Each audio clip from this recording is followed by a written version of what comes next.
it or not. There is a moment meant for us, and now you made it, but I already played this. Not interested, open your eyes, let's get it done. Take my hand, just follow me. Shadow and me are one.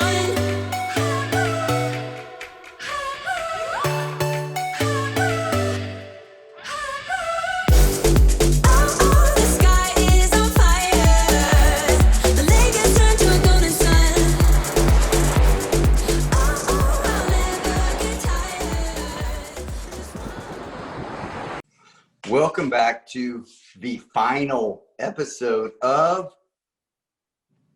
USA Taekwondo's Summer of Poomsae. You heard him. It is the final episode, and Sherman, it's been so much fun, not just spending time with you, but watching our membership, watching our athletes compete. Like we've said all along, adverse conditions doesn't bother them at all. They just come out and compete and win and work. I love it.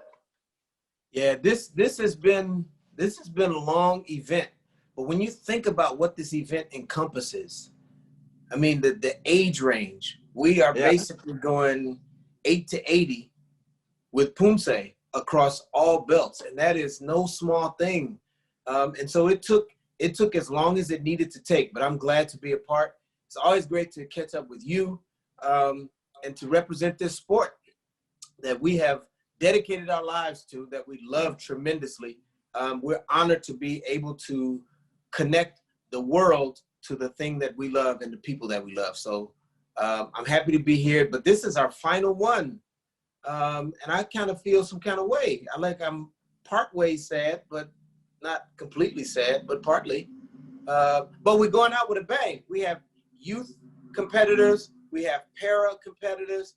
We're going to finish on a high note, man. Yeah, you're right. Having the para competitors kind of in this, to me, really is apropos for a couple reasons. One, I actually know a lot of these para competitors. I got to spend some time with them, and these guys just, and both men and women just embody the spirit of competition. Sure. Yeah. So I'm loving the fact that we're in with some para competitors as well. This is the finals, people, and this is the final. So without further ado, let's send it out to our announcers. This is our commentators, our announcers are out there ready, but Sherman and I are ready to come back and give you results on the other side. So don't go anywhere. This has been USA Taekwondo Summer of Poomsae. This is the para and youth finals coming at you right now.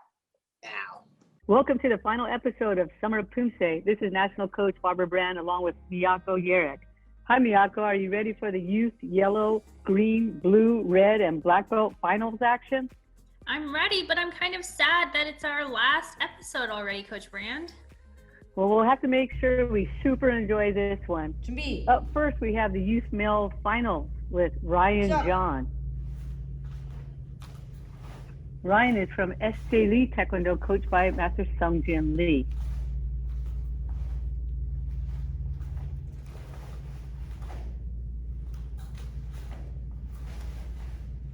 Showing some nice flexibility on the front kicks. Working through pretty confidently here on this form. Yeah, very thoughtful. He's performing Taeguk Ijang, and he'll be doing one Poomsae in this final round.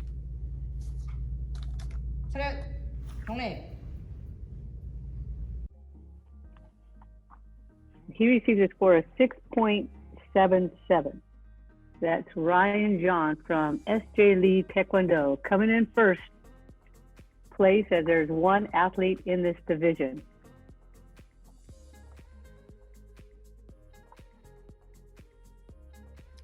That's right, but our next division is the youth female yellow belts, and there are 3 girls in this division. Well, this makes it super exciting because anything can happen. So we have starting off in this division with Shaylee Pratt. And remember, the athletes in this division were pretty closely matched, so it's going to be interesting to see who comes out on top. Right, and this is the finals, which means that we got to see everybody in a previous episode in the semis. So this is their second go at it, and it'll be fun to see if they can get higher scores, because it is a totally different set of judges. Right, and this is Taegeuk Kijang. This is their only chance to have the referees look at one more form. So in some of the divisions we have 2 forms, but in this one we have just 1. So that she has to make sure, and the other athletes too, that they're performing to the highest possible athleticism as they have. So she gets a score of 6.17 for her. So let's see who's coming up next. We have Olivia Hutchings up next, and so she's probably watching at home with her family and friends and saying, oh, you guys, wait till you see this one. She's from Versus Sports Taekwondo, coached by Master Seth Wilson.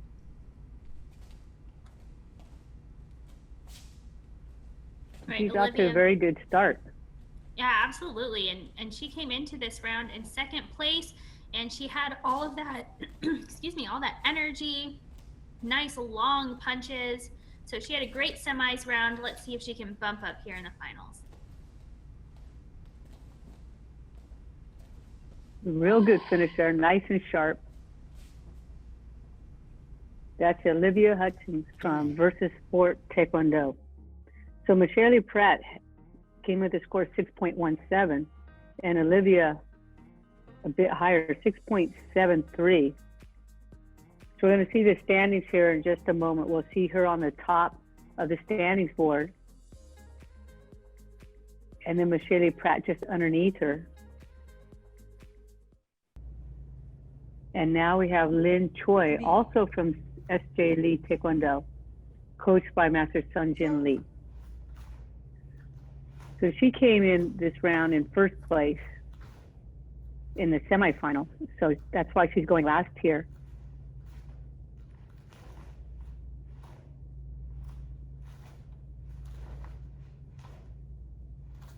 And she has some nice flexibility on the front kick, but her toes are pointed. So one fun next thing to work on for her will be figuring out how to point the ball of her foot on those front kicks. Right, a couple little accuracies here. The height of the middle blocks a little off, but we just have to wait. It's really hard to wait, I know. Just like, how long do I have to wait? Wow. Oh, there it is, 7.0, big score for Lynn Choi. Got a really good couple of presentation scores, a 4.1 and a 4.0. Those are really high for a yellow belt division. So on top, we finished this division with Lynn Choi in first, Olivia Hutchings in second, and Michelle Pratt in third. Congratulations to all. Up next, we have our youth male green belt final. First up, we're going to have Walter Schleff from Versus Sport Taekwondo, also coached by Master Seth Wilson. So he's into his first Poomsae here. I believe this division will do 2 Poomsae, right, Miyako? I think that's correct, yep. So he's doing a pretty tough Poomsae. This is Taegeuk Sajang. There's a whole ton of back stances and front stances that have to go back and forth, along with the walking stances and the front stances that we see here. So tough Poomsae. Right, and what's nice about Walter is he does Taekwondo with his family. His brothers, Timothy and Samuel, have also competed in this Summer of Poomsae. So they can all practice together at home and watch their videos. Walter here gets a 4.90 on his first form, but again, we have 2 forms. And this one I'm sure he'll feel a lot more comfortable with because Taegeuk Sajang is really high on the difficulty level, but now he's performing Taegeuk Iljang, which is the first Poomsae students learn, and he has a lot more familiarity with this one. Have to watch some of the extra steps. He tends to take a step before he kicks, so eliminating that will help the score. Right, but since this is the finals, let's say a little fun fact here about Walter. He enjoys watching documentaries about weather and nuclear energy, which is just really cool. In his second form, he gets a 5.53, so a nice higher second score there. Yeah, you got a 4.9 in the first one, so that is quite a lift there for the second. He ends up with a 5.22.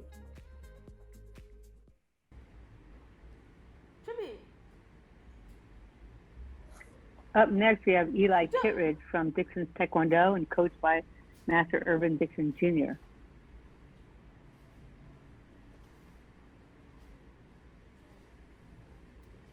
So Taeguk Sajong here is probably the highest form that they know, right, Coach Brand? These green belts? Yeah, that's what I'm thinking. So a lot of times we'll see how they're thinking. They're putting the foot down and then they're doing the hand technique, which eventually, as they get more and more comfortable with it, they'll be able to do both things at the same time. Like right here, he's doing a good job of finishing up by having his hands and feet, for the most part, ending up pretty close together. So good effort for Eli Kittredge, comes in at 5.5, but now probably one of his favorite Poomsae, Taeguk Iljung, coming up.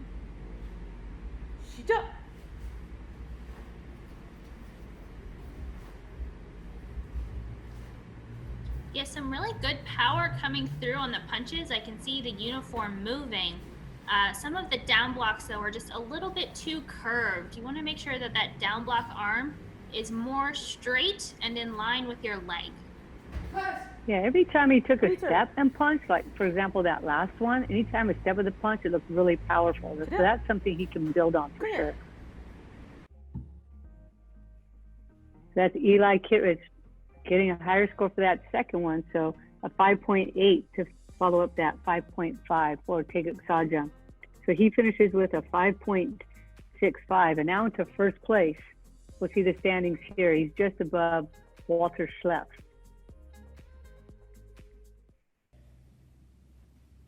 준비. Up next, we have Camden Hand. He's from Kwan's Martial Arts and coached by Master Viet Nguyen.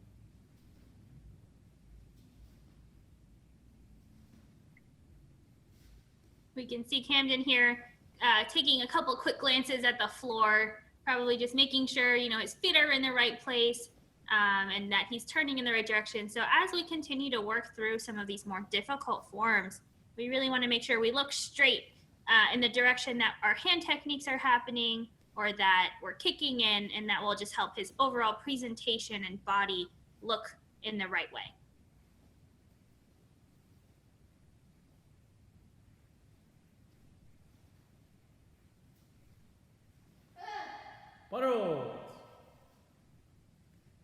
And a sigh of relief maybe to be done with that very difficult Sajong from Camden Hand. He gets a 4.77.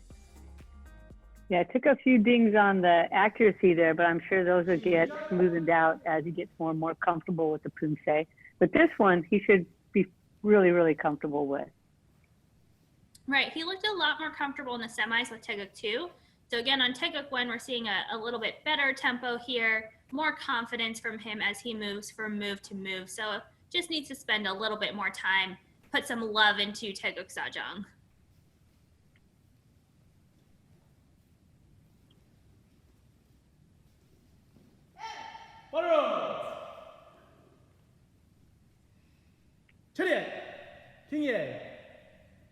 Camden got a 4.77 on the first form, and a huge jump here, a whole point higher, a 5.77. Yeah, really big change for Camden. Good job on that second Poomsae, going from 4.77 after the first one. So it ends up with a total score of 5.27. And so now, look at that, he's in second place, just behind Eli Kittredge and ahead of Walter Schleff. 봄새 준비. This is Derek Lee. He's from Taeguk Sajong. Taekwondo, 시작. and he's coached by Master Robert Vargas.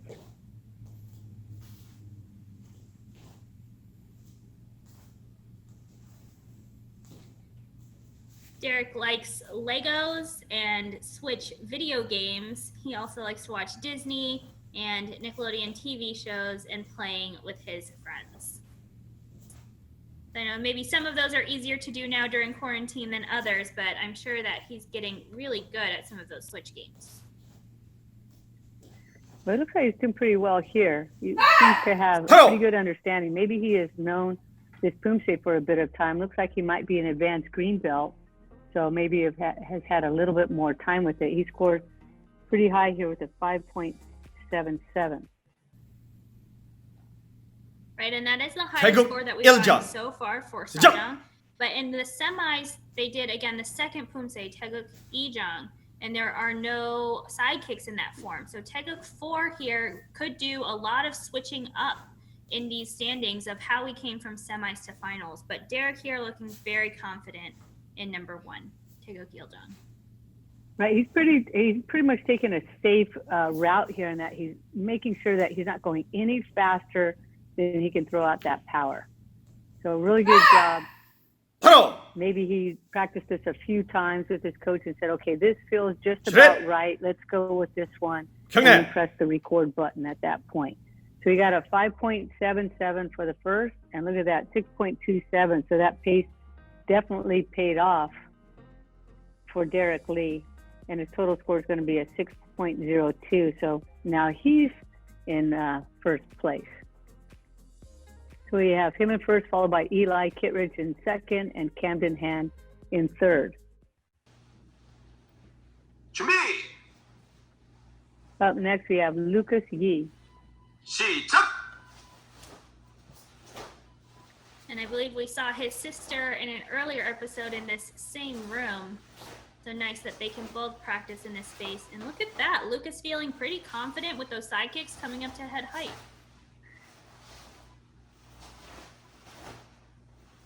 Good, I see him trying on that front kick foot position too. For the most part, his toes coming back. Still a little bit of work to do on the heel, trying to get that heel in the right position. But good job to Lucas on his first Poomsae Taeguk Sajang. And he comes in with a huge 6.7 for that first one. Yeah, and that's higher than any score that we saw in the semis for this division. So really nice job to Lucas Yi leveling it up here in the finals.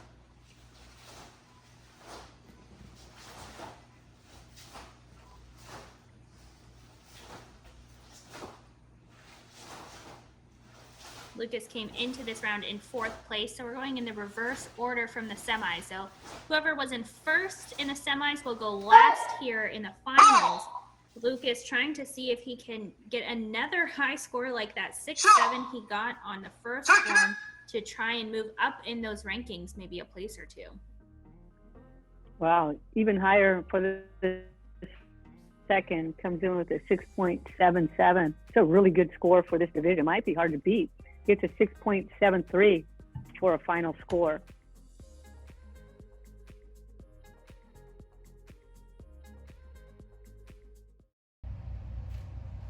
So up next we have Mahdi Akbaran. He's from Capital Martial Arts and coached by Master Khaled Saleh.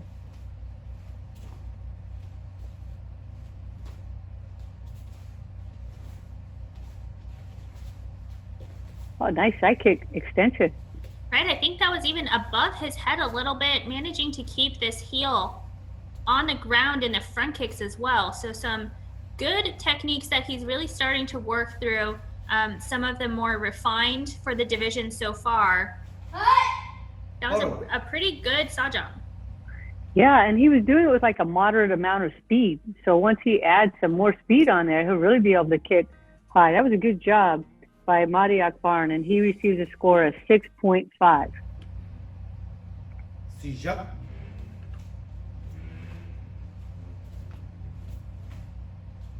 So it looks...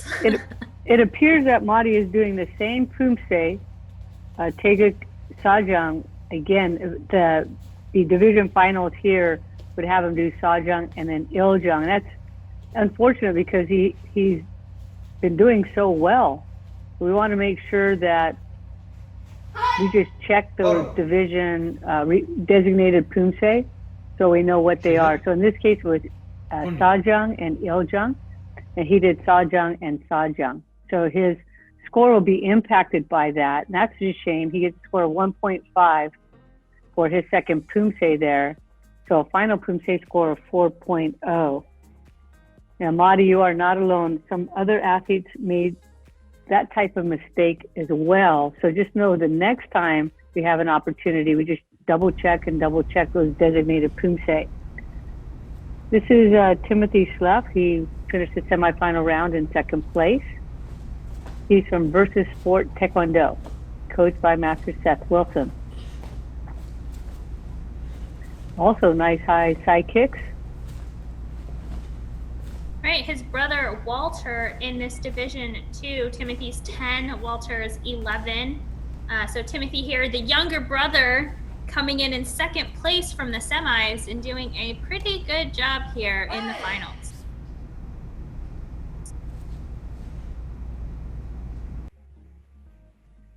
So Timothy receives a score of 5.6 for his first Poomsae. And that is a more common score for Sajong. It's just a really difficult form for these young green belts just learning it. Lucas Yi had that massive 6.7, so he might be able to hold on to that first place spot. Yeah, in the youth male green belt semifinal round, there were quite a few sixes, right? Some mid sixes in that mix, 6.53, 6.47, right in that area. But for this one, for the most part, we've been in the fives because of the difficulty level of this Poomsae. That's right. So Timothy gets a 5.6 for his first one, and look at that, a 6.6 for the second. That's a big score. He ends up with a 6.1. Yeah, they're really much more comfortable with that first form than they are with the fourth form. And so those scores are showing a big jump from the first to the second Poomsae that they perform. We have one more athlete, though, in this division, Coach Brand. Yeah, it's Asher Wang. So Asher looked really strong in the semifinals. Here, he's opening up with Sajong, and let's take a look at those side kicks.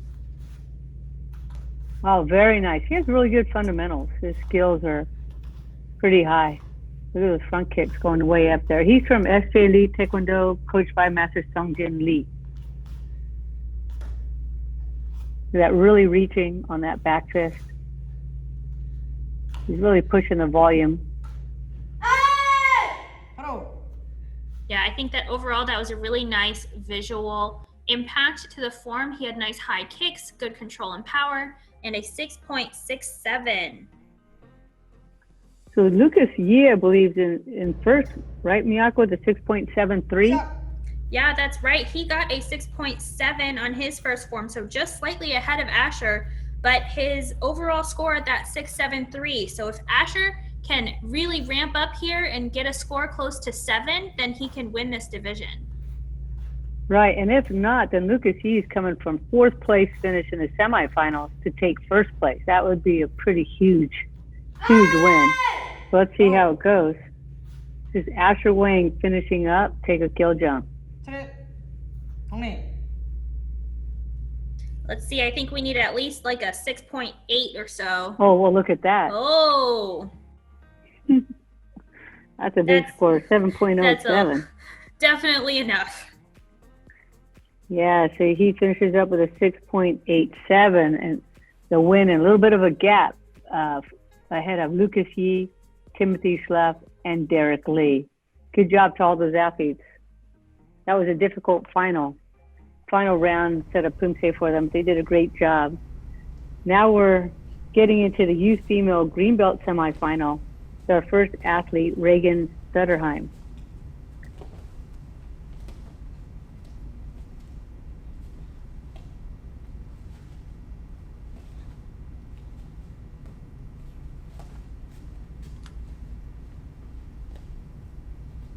This is Reagan Stutterheim from Versus Taekwondo.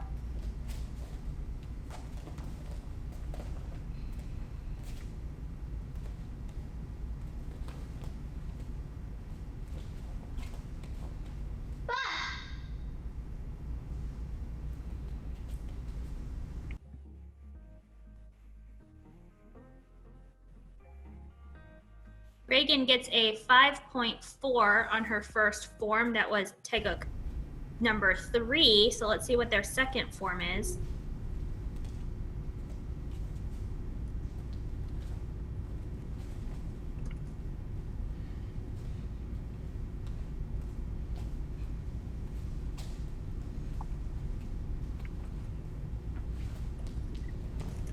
So really nice high extension on the front kick. Looking pretty good there. She threw a downward block instead of an upper block, so that's going to be a little bit of a deduction there, 0.3. But overall, pretty good form for Taeguk Gyeoljang. Happy to be done with the final round. I'm sure she gets a score of 5.53 for that second Poomsae. And finishes up with a 5.47.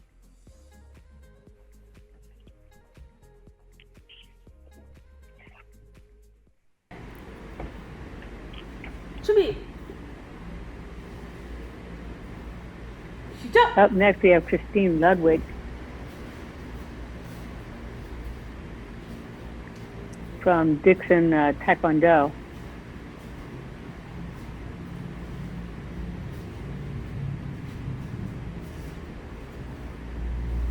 She's moving through this form pretty quickly. She's taking an aggressive tempo. Yeah, she really is. I think that pace, with that pace, she could actually throw a little bit more power. It looks like she's really capable of that. So maybe just think that through a little bit. Add some more power. She gets a score of 6.0. And that first form is slightly more difficult. It's the third form that they learn. Now onto Taeguk Gyeoljang. So the first form, and in the male division, we saw that they were able to really get a higher score. So let's see if the girls here can also do that and level up their scores on the second form. Return. 드립. 큰일. So Christine Ludwig got a 6.0 for the first Poomsae, and now a 6.37.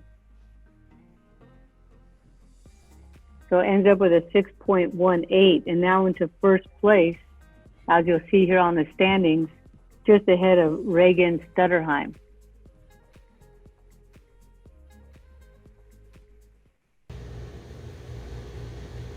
Up next, we have Mara Graham in the Always Sunny East-West Taekwondo Club, coached by Master Stacy Yu.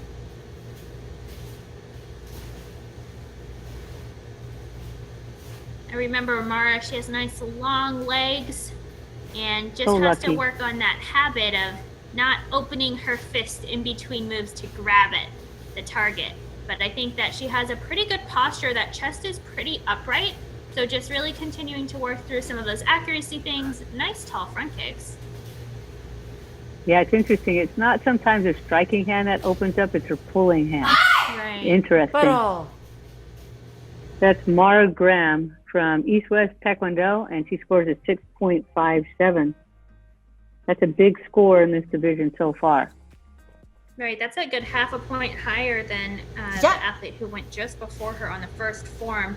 If she can get another higher score on this first form, Taeguk Gyeoljang, she'll be looking really good. She has really good posture, though. But look at her posture. She's very vertical. Yeah, on the front kicks, her torso does not lean at all. It's really good. Her hobbies are baking and playing the piano. But I would have guessed that she's a dancer based on that great posture. Do we have somebody in this division that plays the ukulele? Or is that somewhere else? Oh, I don't know if that was this division. So she scores a little higher. First, she had a 6.57, then a 6.60, and now her final score is 6.58. So really with a pretty big size gap in the first place here, followed by Christine Ludwig and Reagan Stutterheim. We're here with Isa Conklin, and this is USA Taekwondo's Summer of Poomsae. Isa, how are you doing this afternoon? Good. It's great to see you. You're from Temecula, California, so beautiful weather out there in California, I hope. I hope you're staying safe through all the craziness. So appreciate you, again, taking some time here on the Summer of Poomsae. This virtual tournament has been crazy. So how did you compete? Did you compete at your house? Did you compete at your dojang? Did you film it with a big camera, with a phone, and did it take 20 takes? Tell us how you did it. I filmed it at my dojo, and I don't know how many takes it took, but it took a lot. A lot of takes? I can only imagine. And then have you competed in regular tournaments before? I've competed in the Legacy Cup. Oh, it's great. How was it different compared to this tournament? This one's virtual and the other one was live. Yeah, big difference from a virtual competition to a live competition. Yeah, without question. When you're not competing in virtual and live Taekwondo competitions, what do you do for fun, Isa? I like to swim for fun. I like to swim too. I'm not very good at it, but I like to swim. Well, Isa Conklin, I want to say good luck at the up and coming virtual competition that you're going to be competing in here called USA Taekwondo Summer of Poomsae. You're going to do great. I know it. I feel confident. And then I'm going to look forward to seeing you at one of those live events like the Legacy Cup that you talked about. We want to see you at a USA Taekwondo one coming up. So, of course, I look forward to seeing you there. You have a great day. Good luck. It's Isa Conklin for Chopping It Up with Jason and Isa. And this has been USA Taekwondo's Summer of Poomsae. Bye, Isa. Bye. 폼세 준비. Up next, we have Isa Conklin. She's from QE Taekwondo, 시작. and she's coached by Master Dean Vargas.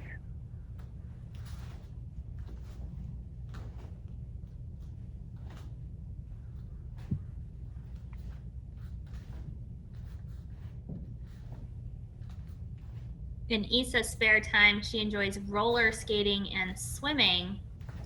And at her recent belt test out there in California, she won Best in Kicking Award and Best in Breaking Award. So that's a really great job. Congratulations to Isa. I'm glad you're able to keep up your training at such a high level during quarantine.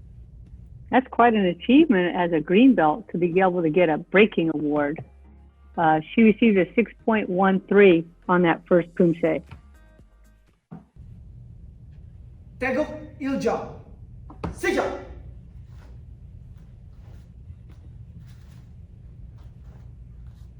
The athletes were probably really happy to get these two Poomsae in the final round, Taeguk Samjang and Taeguk Giljung. They're very familiar with them. They've been doing these probably for a year or more, so probably feel super comfortable with these. Right, it's your nice comfort forms that should be really tucked into your memory, so you don't have to think about them. You can just go out there, have a good time, and express some style and some uniqueness with it. She gets a score of 6.5 on the second Poomsae and ends up with a final score of 6.32. So here's the standings so far. Mara Graham in first, followed by Isa Conklin, Christine Ludwig, and Reagan Stutterheim. Up next, we have Lorelei Diego. And Lorelei is from Quest Taekwondo, coached by Master Robert Vargas.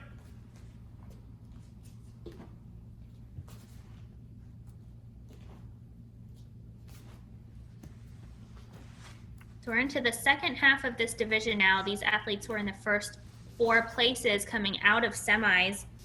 Lorelei here being very confident, taking a little bit slower tempo, really being deliberate, taking her time, but it's very accurate and we are getting some click in her hand motions, which is nice. I just think she could go a little bit faster.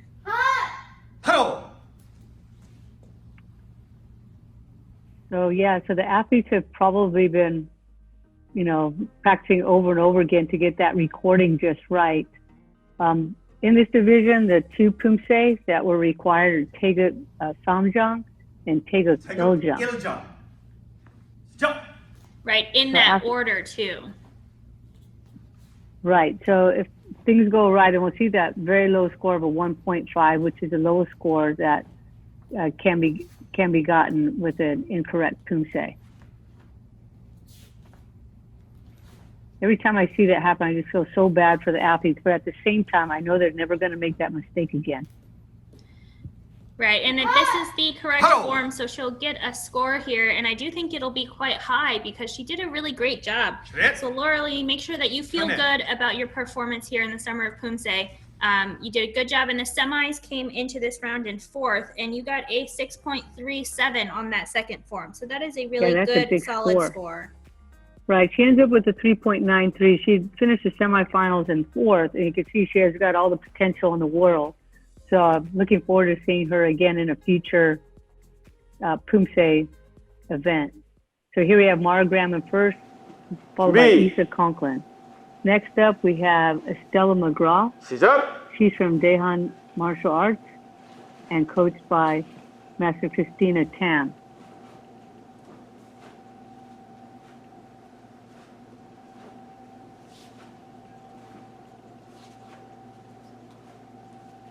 Still has some nice clean motions. Those front stances could be a little bit longer, and she has a pre-step before the front kick, but posture very tall, similar to Mara, who had those nice long legs, good tall posture. Mara is sitting in first place right now with that 6.5. Let's see if Estella can get close to it. Right, they have a very similar body type. She comes in with a 6.7. Very That's a big score. Maybe one day they'll be teammates, like on a, female team, 3-person team. You need to find one more athlete to go with them in this division.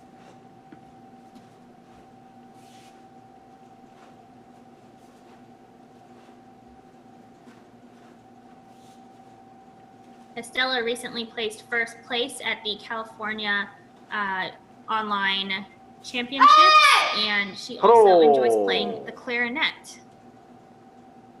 Sure. You know that those reed instruments can be hard, so congratulations to Estella, both on your Poomsae and your clarinet skills. Here you get a 6.6, so just a tad lower than that first form, but enough to put her into first place with a 6.65.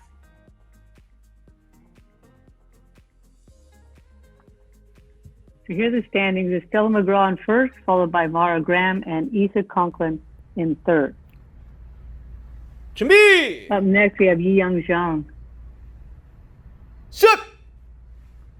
She's from Ichthus Taekwondo team and coached by Master Polk Sun Yang. Nice long stances to start off with. Good job. Yeah, she's really pushing the length of the front stances, which can be hard sometimes to transition out of, but she's doing a good job of not picking up that heel as she moves. That's a big deal. That's a big step in development, is to understand how to shift your weight and transition from one step to another, especially when you're going from one front stance to another on the other side, or a front stance to a back stance. So she gets a big 6.63. So it's close here. So Estella McGraw had a total score of 6.65. Let's see if Yi-Young can catch up.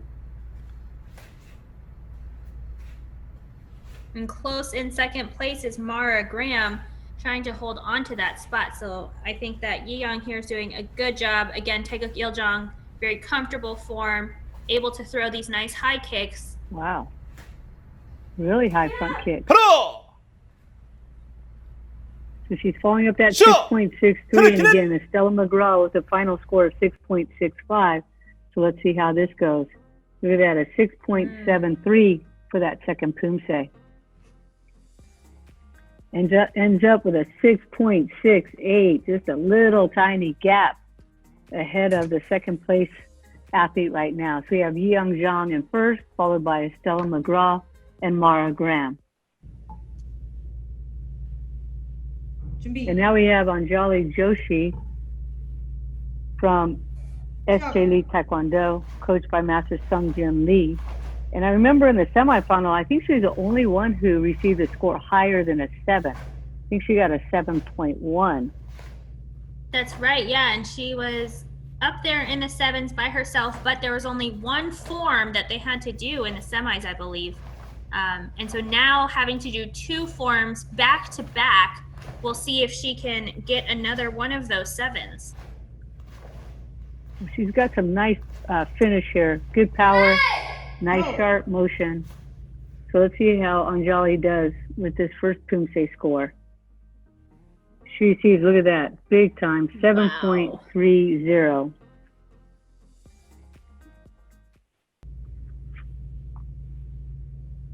시작. And Jolly's from Allen, Texas. And out there in Texas, she likes to play soccer. She is the goalie, and she recently picked up mountain biking, which is cool. She's really strong. She has a little bit of extra movement on each of the techniques that she could probably trim off as she moves through the belt ranks, but right now she's looking really strong in this division. She had a 7.3 for her first Poomsae, now following it up with a 7.23 for the second, which is interesting because Samjung has a little bit higher difficulty level. Eljung, she finishes up with a 7.27 and easily into first place. So here are standings. Anjali Joshi in first, followed by Yang Zhang, Estelle McGraw, Mara Graham.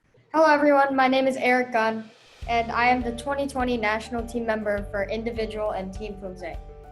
And I am 14 years old, and I'm from Whippany, New Jersey, and I train at Apex Tigers Team ATMA Taekwondo.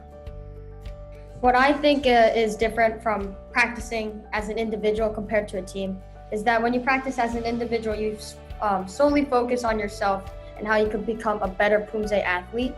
And when you're on the team, you have to think about what you have to do in order to become a better team member and a team player, and communicate well with your teammates and bring out the best out of all three of my teammates. When I do age up into a new age category, 15 through 17 junior division, I don't think it'll affect my training schedule. I think I can solely focus on how I prepare, same as cadet, but I need to improve on my strength because I am gonna be the younger one out of the 15 through 17. And I'll be 14 when I move up. So I need to focus on strengthening and becoming more stronger to compete and try and be close and have close scores to those older athletes. For the younger ones moving up to the cadet division or moving up to a youth division, my advice to you guys would be, don't stress too much. It's not that big of a difference from cadet and youth. You just need to focus on how you can improve to become a better Poomsae athlete and how you will affect the other athletes from your performances. So my story that Boba brought to the team, or to my Taekwondo team and the national team was whenever we would go to a competition, I would always ask, oh, can I get a bubble tea after training today? Can I get a bubble tea during the competition, sir? And I think it brings me good luck sometimes, most of the time actually. And it's really good, and I suggest to drink it if you haven't tried it yet. What made myself a better Poomsae athlete is having tough losses too. I can tell you confidently that I wouldn't be sitting here talking to you without my bitter and tough losses. It's okay to fail. You just have to get right up and keep doing what you love. And also, having a rival is really nice to have. It keeps motivating me to try harder and become a better athlete overall. This is Yerick Gunn. Thank you for watching my interview, and I hope you enjoyed the Summer of Poomsae just like I did. Thank you. Enjoy. Bye, everyone.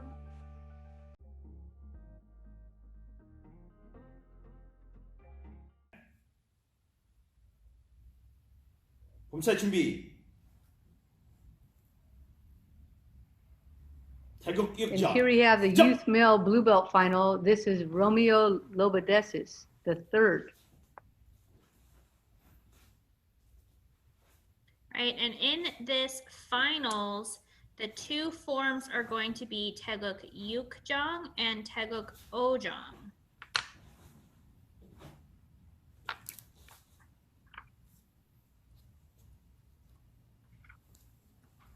In the semifinals, Coach Brand, it seems like Romeo did a pretty good job on his first form. Oh no, there was one form, and so Romeo actually had submitted the wrong form in the semi, so it's great to see him doing the correct form here in the finals, getting to really show off what he has to offer. So I'm glad that we were able to take all 6 athletes here. And here we go. He's able to get a 5.8 on that first great. one. He got a second chance because there were 6 athletes in the blue belt semifinal round. So it's nice that he got a bit of a pass. And although he submitted the wrong Poomsae in the semifinal round, we get to see him again in the final round. So that's exciting. Right, Taeguk Yukjang and Taeguk Ojang, not the easiest forms for these blue belts to have to do. I think they're probably the two highest level forms that they know. So we'll have to see how the scores roll out for the whole division. Right, I'm sure everybody's really excited to see Romeo, all of his fellow teammates at QE Taekwondo.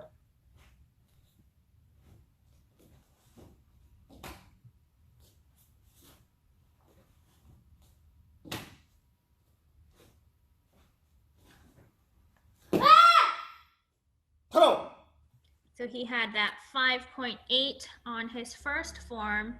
Second form here, just a tad under at 5.73.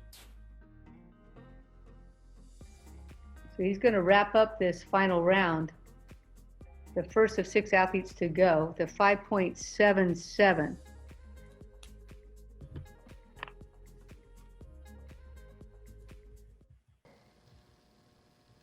And up next, we'll have George Hutchinson from Thunder Taekwondo and Martial Arts Academy, coached by Master Nuri Criollo. I think he's in your neck of the woods, right, Miyako? Yeah, he's up here in Rockville. Well, at least the dojang is in Columbia, Maryland, I believe, so just north of where I am in Maryland.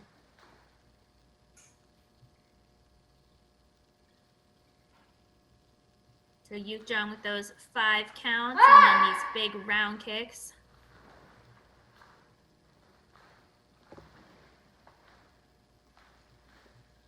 Doing a good job here, trying to make everything as clear as possible.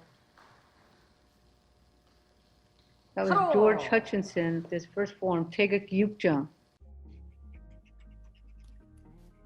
He gets a score of 5.1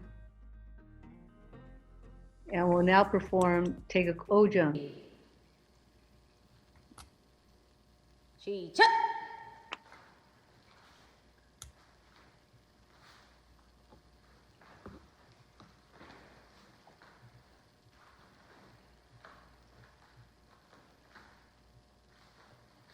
Does a good job there of trying to go for the accuracy on that line facing the camera.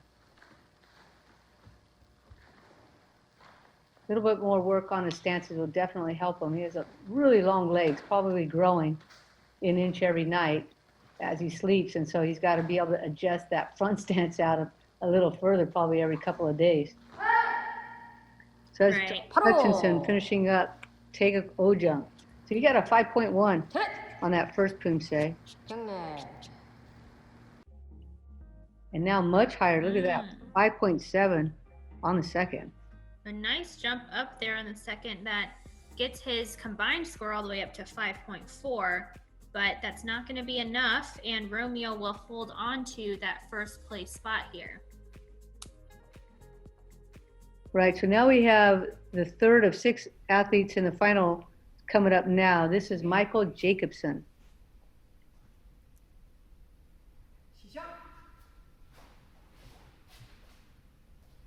Michael's from Utah and trains at Shiba Taekwondo.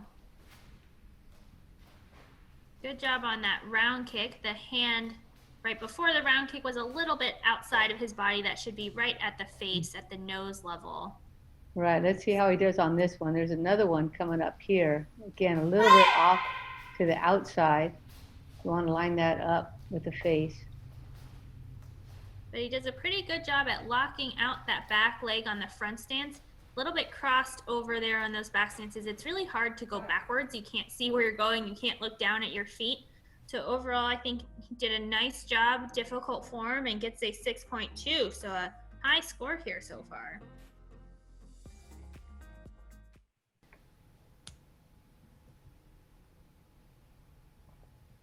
And then semifinals, Coach Brand, we talked about Michael breaking his arm and how it was healing. We thought that he looked so strong on both sides.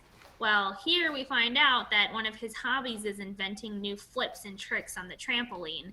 So that might be how he broke that arm. But it's all good. Look at that. I can't tell what arm it is that was broken. Right, I have no idea. Right. So hopefully it was a nice, easy, small break or a tiny little fracture maybe that he had to contend with, but he's looking really good right now. I'm going to predict he gets a much higher score on this Poomsae than his first one. Right, we did see George was able to boost up by 0.6 on his second form. So let's see here, Michael. Yeah. 6.73 on Michael's second Poomsae. So he ends up 6.47. That's a nice solid score. But now we have James Wong coming down the pike here. Here's the standings. Before that, though, we have Michael Jacobson in first, followed by Romeo Lobadeses and George Hutchinson.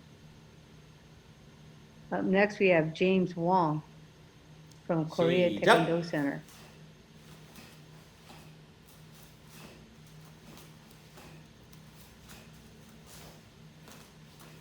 Nice high round kick, not quite in alignment, but you know, these are just blue belts, so he's doing a good job working through this Poomsae. Nice even tempo, nice quicker than some of the other athletes so far. Right, a little bit of a lean on that, but I get where he's going. He's really trying to push up high. That causes body to fall a little bit to the inside. Nice finish though. 6 athletes here. James came into this round in 3rd place.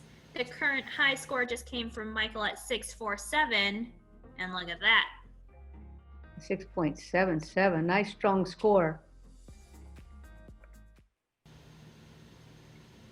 So other than a switch in place on those first 2 athletes, Michael holding steady, and hopefully James can do the same here. He looks good on his start for Taega Kojang.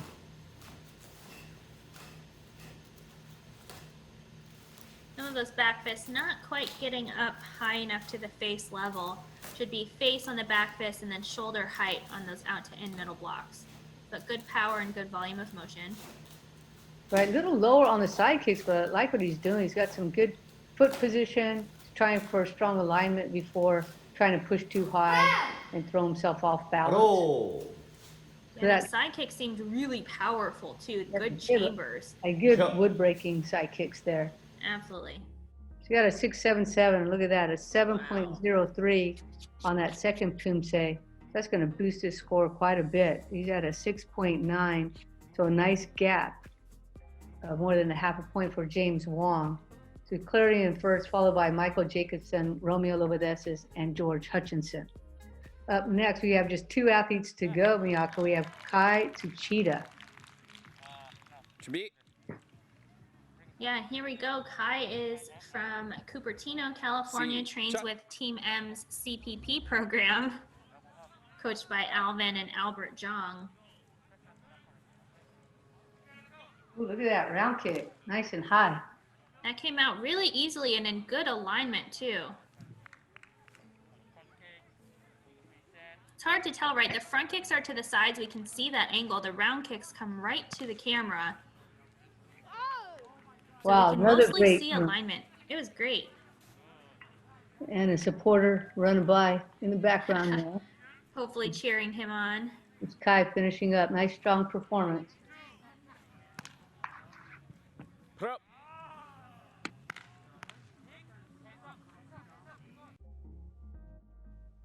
And that was a great performance here, Kai getting a 6.77. So that's actually the same score that we got, that James Wong got on Taega Kojang. James, however, boosted up to a 7.03 on this second form. So let's see if Kai can do the same. The score to beat is a 6.9.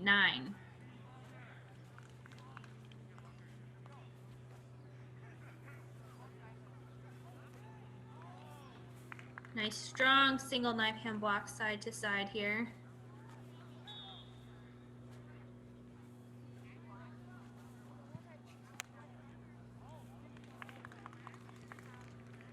Side kicks about neck, just bottom of head level, so that's good. I think his arm techniques are my favorite part of his form. Really nice side to side volume of motion and power coming through on those middle blocks. Again, that was Kai Tsuchida from California. He just finished his second form, got a 6.77 on the first, now a 6.87, so just a little bit higher, but that combined score of 6.82 won't be enough to catch James Wong. So we're going to see a little switch here in these standings, with James Wong now holding on to first, Kai Tsuchida in second, followed by Michael Jacobson in third, with just one more athlete to go here. 준비. And this is Yerick Zhang. Yerick is from Roland Heights, California, trains at Just Taekwondo under Master Justin Wong. Nice high round kick. He has a big body dip, but was able to control it and step out. These front stances, though, are a little bit short. You could definitely stand to extend them by a few inches, sink into them. Second round kick. Got the reach, didn't quite hold the extension, so we saw the retraction come very quickly, but moving through this form really comfortably. Again, Yerick came into this round in first place. 바로. The current high score, combined score, is a 6.9. Let's see what Yerick gets here. A 6.57. So we have a bit of a spread in the accuracy there, and the total 6.57 for Yerick's first form. He's going to have to try and really level up here a little bit to catch James and Kai.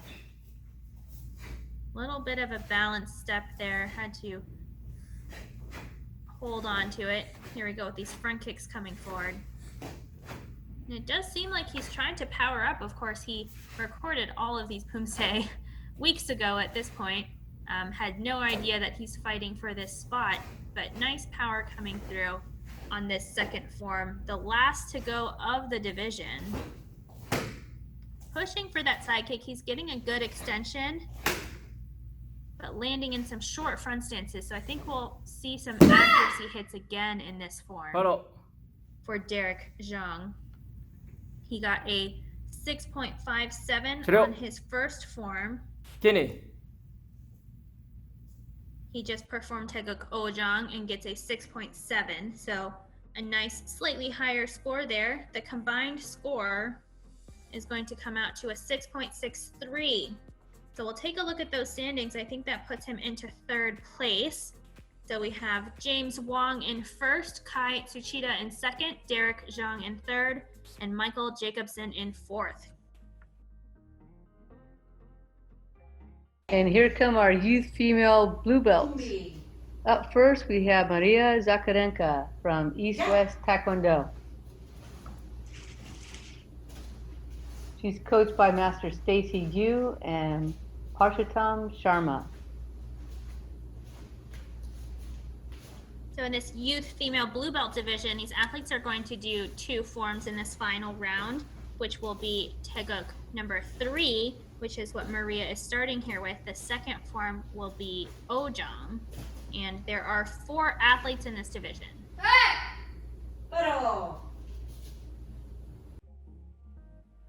So a nice opening form from Maria. She gets a 5.93 on Taeguk Samjang. So now on to the very difficult Taeguk Ojang, which might be the highest form that these blue belts know. So we might see scores drop down a little bit. We get some side kicks. We get a lot of different motions here where the accuracy is important, if it's face versus if it's shoulder level. I think Maria could clean up some of these hand techniques just a little bit so that we're hitting the accurate position. What I do like about her performance is that she always has a very calm expression on her face. So we've seen her in the past rounds, right? And every time she just looks like she's very satisfied and ready to do anything. And she has a good tempo too, a really good rhythm, went through it comfortably. Gets a 5.43 on her second form, so a little bit lower. I think that will probably happen for all the athletes, given that number 5 is a really difficult form. And she gets a combined score here of 5.68. And we'll move on to our next athlete.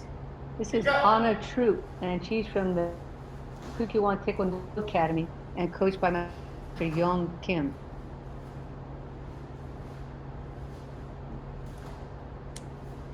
Really trying to load up on those punches there. Taeguk Samjung's a great, wow, look at that kick. Wait a minute. That was really good.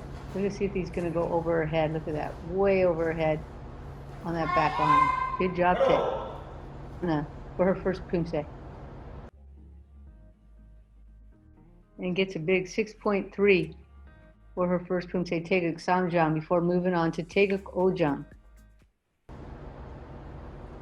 And these athletes, I believe in the semifinal, did Taeguk Ojang, so they should be comfortable with this form given that they had to do it in the semis, but it is a hard form.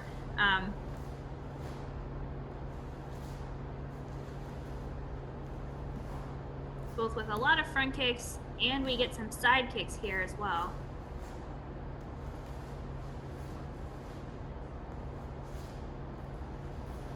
Oh, look at that big reach on that kick. Really going for the extension more than the chamber or the retraction. So she's really going for that extension. Good job to Anna Troop on Taeguk Ojang. So she started off with a 6.3 for Taeguk Samjang. Let's see what she gets for Taeguk Ojang. 6.0.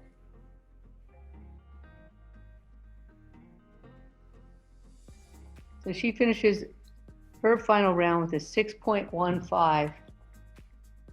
And for the moment in first place, just above Maria Zakharenka. And as Miyako mentioned, we have 4 athletes in this division. This is Sarai Schwartz. And Sarai is from Taekwon Tigers and coached by Master Tai Jin Jung.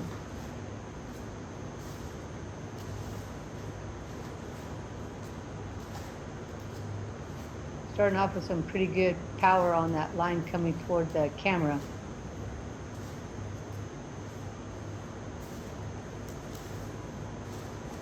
Right, Sarai's 11, so she's in the upper half of the age group in this youth division.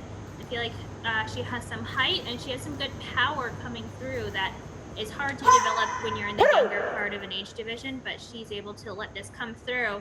And I think that it's a very nice overall Poomsae. Getting a big score here. Wow, 6.87. Yeah, that's huge. That's a huge score.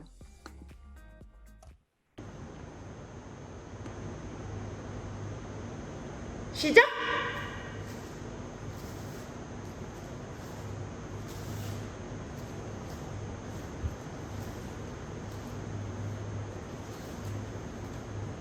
Looks like many of the athletes have really tried to work on that accuracy of that front line no jump.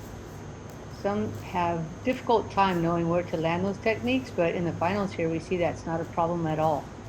Now looking to push up on the side kick. So she seems like she's going more for the alignment of the kick rather than the height of the kick. That's a good idea when you're a blue belt. Try to start with the basic part of lining up your body, head, shoulders, hip, knee, and foot before trying to go too high.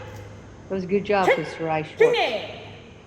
Her first Poomsae, she got a 6.87, and in the second, a 6.53.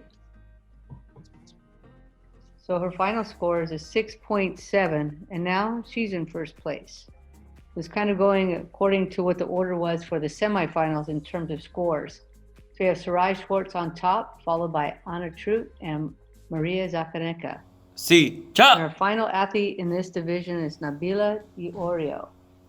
And Nabila is from Flying V Martial Arts, coached by Master Vincent Viena.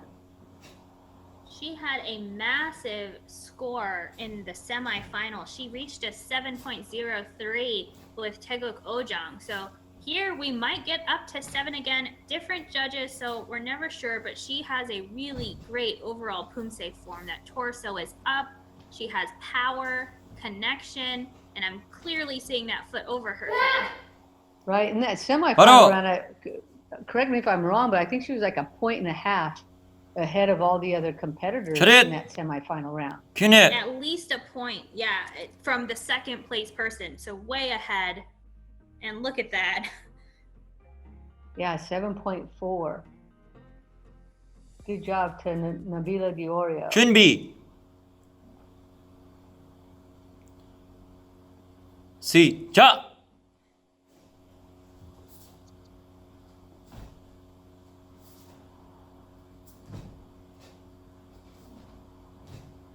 her front kick is just effortless and it comes up so high. It's really nice technique where you can tell that there's power in it as well as the flexibility. I was going to mention that. It looks like it has power on it. A lot of athletes, they can kick high, but sometimes it looks more like a swing, more like a stretch. But hers actually has some stick to it.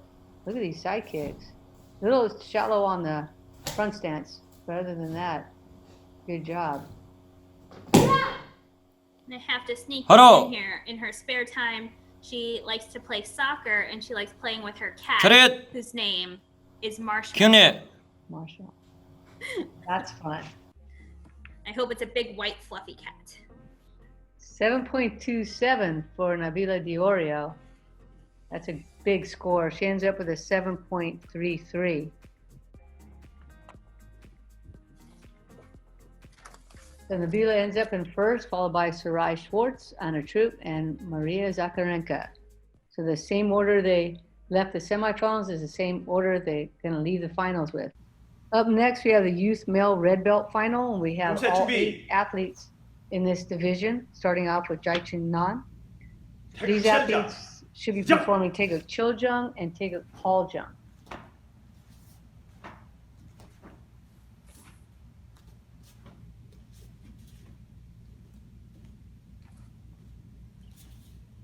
So 7 and 8, high forms, given they're just red belts, probably the 2 highest forms they know. We had some lower forms in the semis where they were maybe a little bit more comfortable. So we'll see how all 8 of these athletes do here in the youth male red belt finals. Yeah, that line right there, excuse me, that line right there, super tricky. There are a lot of new techniques in this Poomsae that the athletes have to get used to.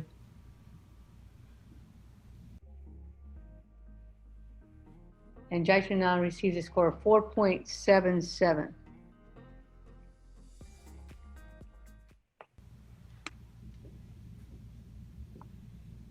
태극 팔자. 시작. And now this Poomsae is probably the one they've known the least amount of time, Taeguk Paljung, usually taught between red and black belt level. He looks like he's an advanced red belt with a whole bunch of colors in addition to that, some extra stripes there. You see as we turn, lots of stripes on that belt.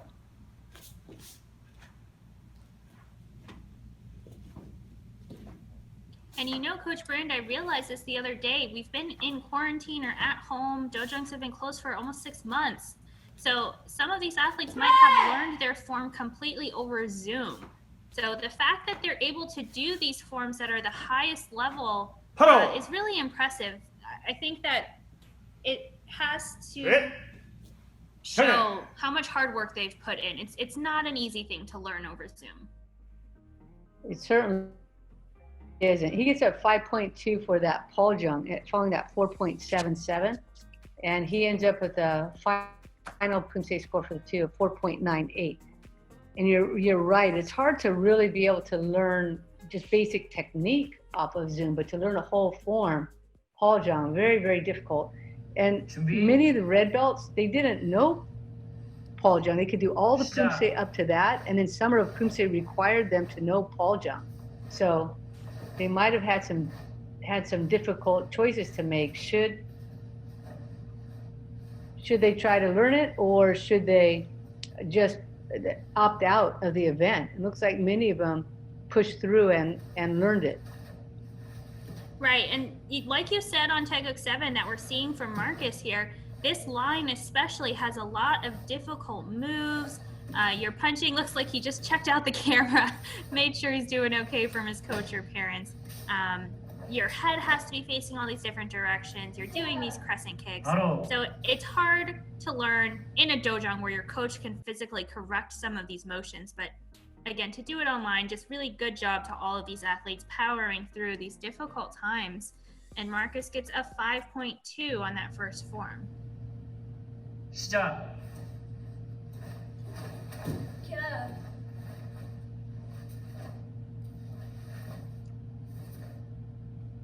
Trying to extend here on these front stances on the 8 count. Oh, pivoted the foot a little bit halfway through.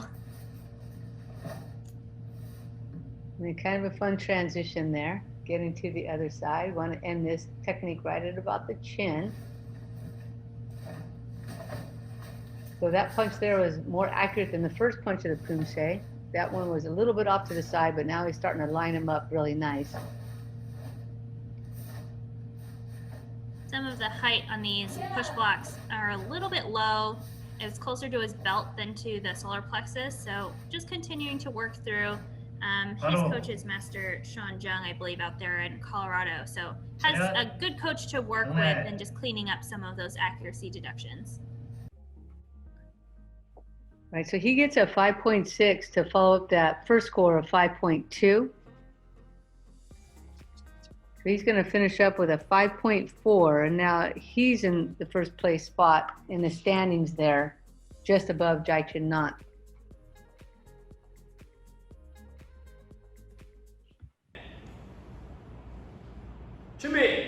Up next, we have Aiden Hayes from Connecticut. He's from Champion Taekwondo in Fairfield, coached by Master Kwon Jin Ha.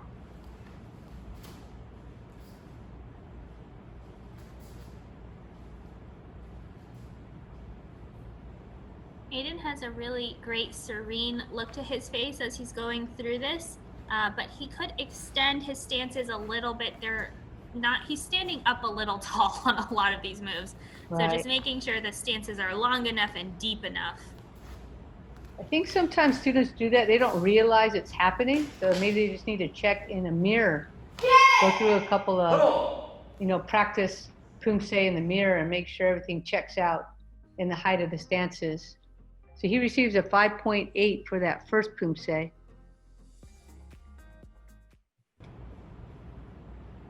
So in the semis, these guys had to do Taeguk 5 and then 6. So they're used to doing 2 forms back to back, but we're now going up higher to 7 and 8. But so far, all of these athletes have not looked tired performing their 2 Poomsae. They look pretty strong, able to get through both of them without any troubles.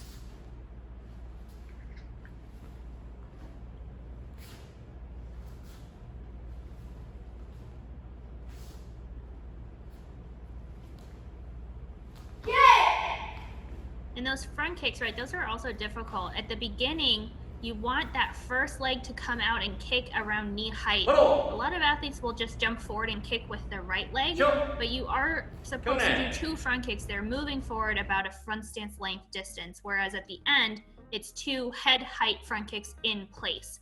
So that's always fun to work through. Aiden here gets a 5.87 on the second form for a combined 5.83. Which is enough to put him into first place. I think sometimes we think we're jumping up real high, and then we watch the recording and we realize, oh, okay, need to push through a little bit more. So it'll be fun to see how Naresh does. This is Naresh Sriram. 시작.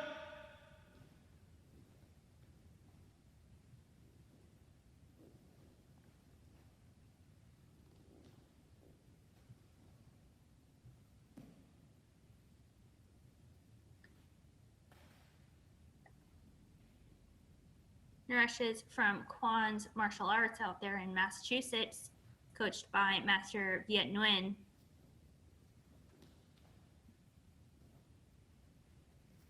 This line right here, very difficult. Some little detail work. He can get to that maybe after this event. His last 2 lines are kind of tricky, so maybe focus on those. The beginning was going very slowly, thoughtfully. That's a good start for him on this form. So he receives a 5.4 for Taeguk Chiljang. 시작.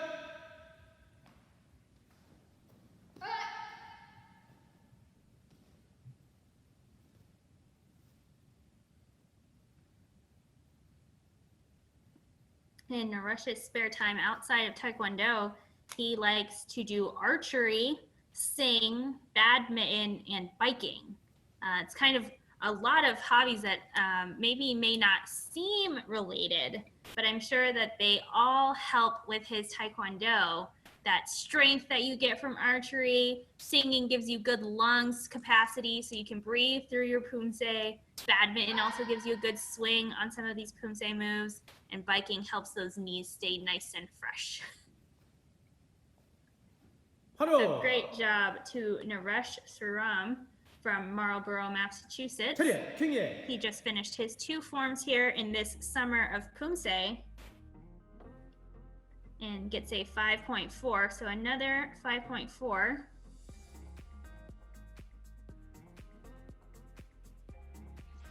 And that's a tie now between Marcus and Naresh. So let's see here, it comes to presentation, and Naresh takes 2nd place. Wow, look at that. So close. This is Graham Kremers. Graham is from Shiva Taekwondo.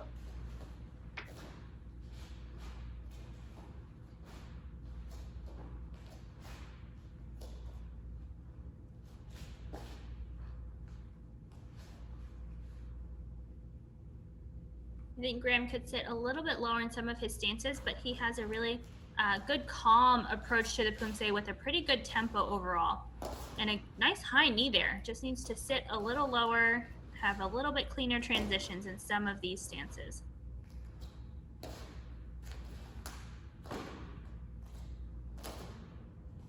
Yeah, his hand technique definitely is a highlight of his Poomsae skills right now. He's looking like he's working toward the accuracy, really trying to finish correctly, and then coming after that, maybe adding a little bit more speed and dropping down, like you said, maybe another 3, 4, 5, 6 inches on some of those stances. So he gets a 6.2 on his first Poomsae, so that's quite a bit of a lead. Right, and again, this is reverse order from the semis, depending on how they did in that round. So we do expect scores to sort of go up as we go through the division, but of course there are almost always some mix-ups as people perform other forms better than some forms. So we've already seen Aiden got that 5.83, able to sneak into first place for now, but Graham with that big 6.2, now performing his 2nd form, equally as calm, I would say. I think a similar tempo and approach between these 2 forms. His accuracy is much stronger on this Poomsae. A little balance goof there, but in general, this form has a lot more accuracy than the first one did. So I'm really interested in seeing his score. This one much more solid than the first in many different areas. So let's see how the referees interpreted it. Oh, just a bit lower than the first, gets a 6.1. So finishes up with a 6.15 for the 2 and into first place. So you see him there on the standings just above Aiden Hayes and Naresh Sriram. And here you have Ian Kim from Arizona Pride, coached by Master Ruben Lawley and Megan Yee. Shot.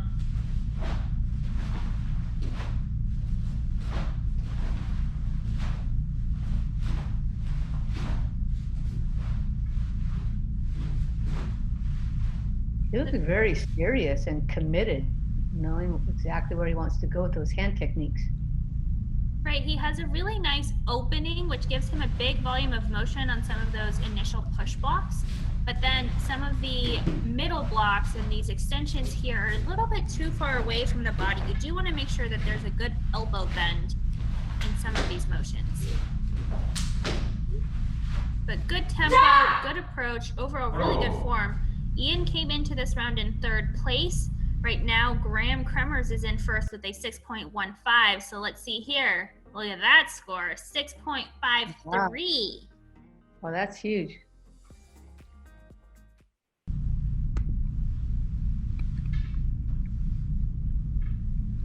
In Ian's spare time outside of Taekwondo, he enjoys fishing, which I don't necessarily associate with Arizona, but I guess there must be some fishing out there for him. And he also likes playing Fortnite.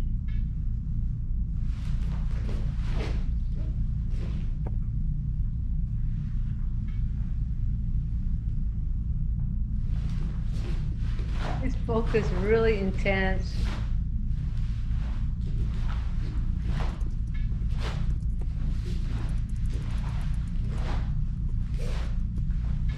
Very intentional. I really like his style. This is Ian Kim from Arizona Pride. Yeah, we've seen some teammates from Arizona Pride do really well in this competition. They have some great coaches in Master Lolly and Megan Yee. So I'm excited here for Ian's second score. See if he can hold on to that third place spot or do better. Whoa, an even bigger score here of 6.87. Wow, that is huge. So that follows up his first score, 6.53. So he finishes his final round with a score of 6.7. And another big gap here. Yeah, he's just above Graham Kremers and Aiden Hayes. Up next, we have Dylan Lee from Taekwondo Tigers.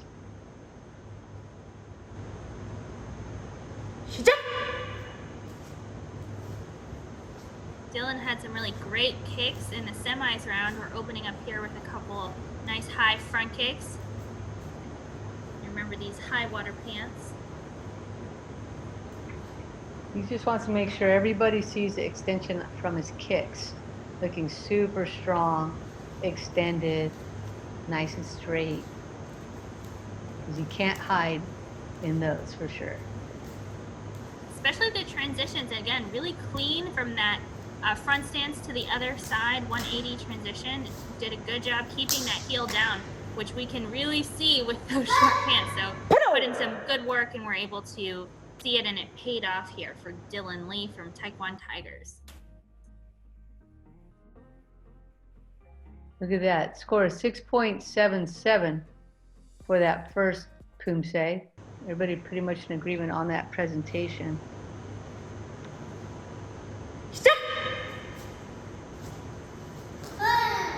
We just saw Ian Kim before Dylan, and Ian has a 6.7 combined score. Dylan just got a 6.77. The second form Paljong, equally as difficult, I would say, as Taeguk Chiljong. Different kind of aspects to work through, but we'll see if Dylan can hold on to this lead he has now. It's just a few hundredths of a point.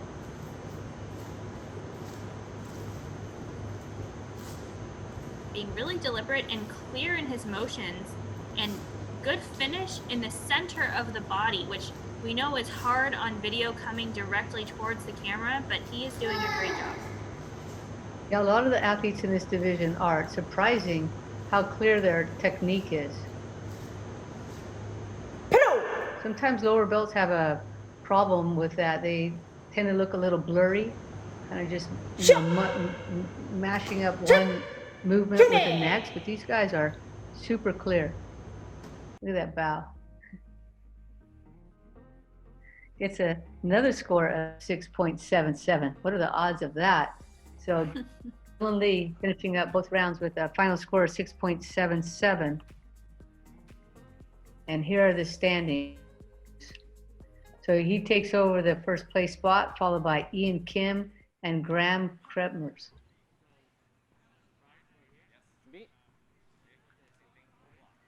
This is Choi Win, trains with the Team M Community Poomsae program, coached by Alvin and Albert Jump. So Troy here came into this round in first place out of the semis, but he has some stiff competition. Dylan Lee right now with a 6.77, Ian Kim with a 6.7. So let's see if Troy can come up with a big score, maybe up near a 7, to try and get that first place spot. He has some nice clarity of motion and some power coming through too.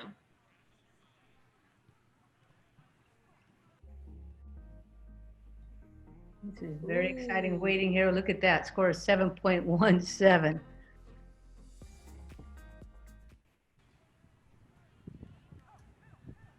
And a commanding lead so far if he can hold on to this. So he's going to finish up here with Taeguk Paljong, trying to make sure every movement is just as crisp as Taeguk Chiljong was.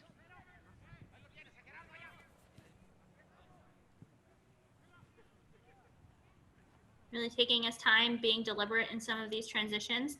But then he does have some quick motions and connectivity where he needs it.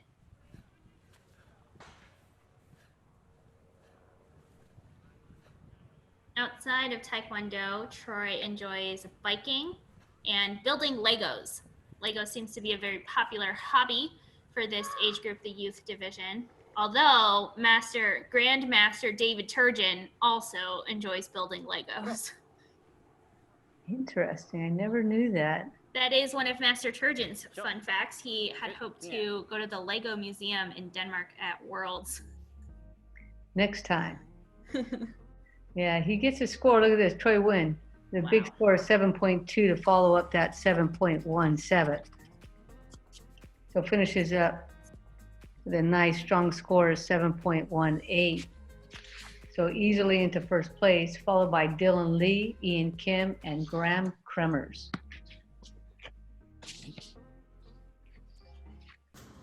Up next, we have the youth female red belt final. There are a full 8 in this division. Up first is Annabelle Hernandez. And these athletes are doing Taeguk Poljung and Taeguk Chiljung. So they have the same forms that the youth males just did, but in the reverse order. And the order is important. So now we're starting with number 8, and then they'll have a 30-second break, and they'll finish up with Taeguk Chiljung.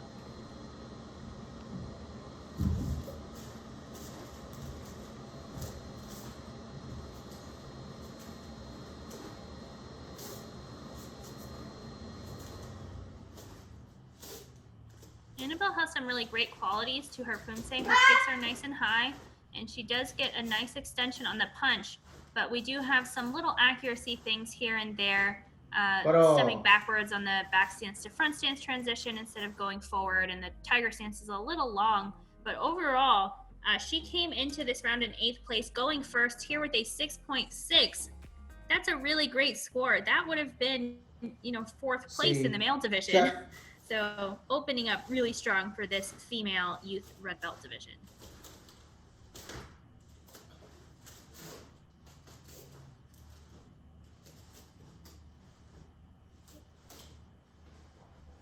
Outside of Taekwondo, Annabelle likes to bake, swim, read, and also play Fortnite.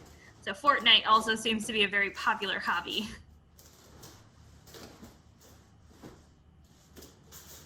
It looks like she definitely is a strategist. Maybe the same thing is true of her video game, but she definitely is very purposeful as she goes through the Poomsae. And she had a 6.6 on the first one. And if you look back at the semifinals, I think we only had 2 athletes into the 7th. So she's in a pretty high score range right now. So she scored a 6.7, so a little higher than the first. That's always nice. So her final Poomsae score is going to come in at a 6.65. Right, this was a big division in the semis. We had 16 athletes. We had to cut it down to 8 here in the final. So all of these 8 ladies had to go through a battle to get here, and they're all going to put in some good performances.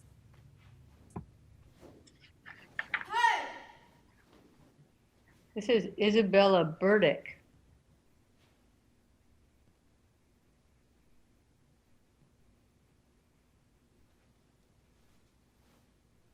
And Isabella's from Kim's Taekwondo Academy, I believe in Kansas.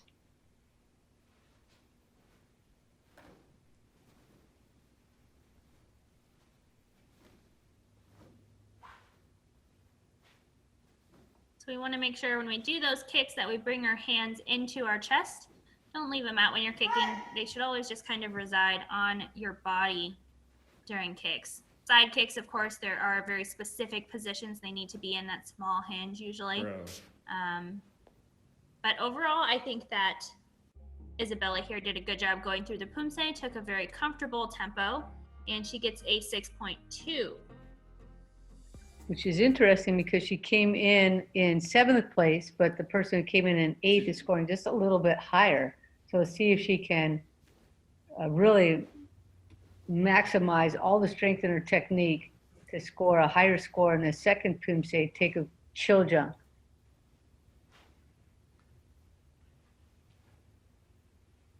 Right, so in the semis, these ladies had Taeguk 4 and 6. So side kicks, round kicks, now Taeguk 8 and 7, only front kicks. So you do have to be really well-rounded in your Poomsae to be able to have high scores across all of your competition forms. It's not enough to just have good side kicks or just have good front kicks. You really have to develop all parts of the Poomsae so you can be competitive in all of the rounds. Trip. So Isabella Burdick finishing up her second Poomsae and the final round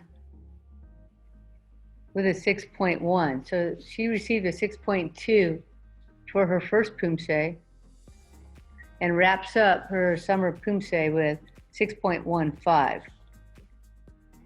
So here are the standings. We have Annabelle Hernandez in first place, followed by Isabella Burdick.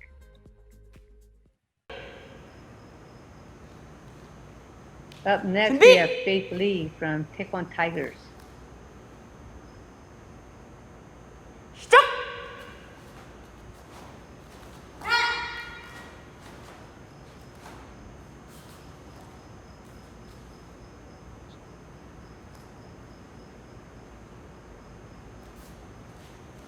As we mentioned before, this is an 8 count here, so you want to be able to count to 8 before you finish and then finish at the chin.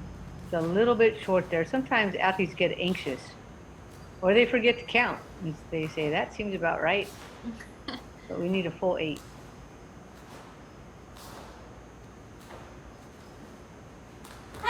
Faith has been working really hard during quarantine.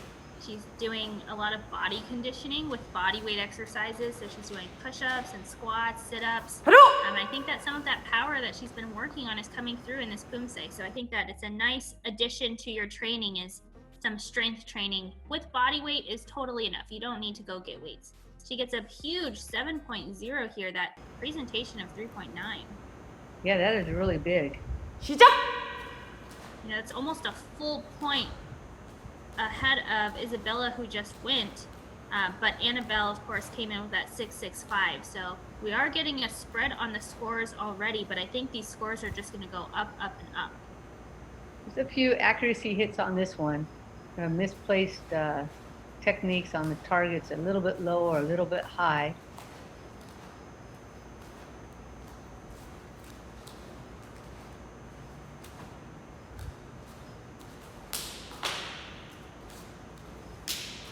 Got a strong finish though. Yeah, she did a good job keeping that arm in line, not letting it fly away from the linear, so we didn't see her arm after she kicked it, which is really good attention to detail. So she received a score of 7.0 for her first Poomsae, an exact same score here for the second. So now she has moved up to first place.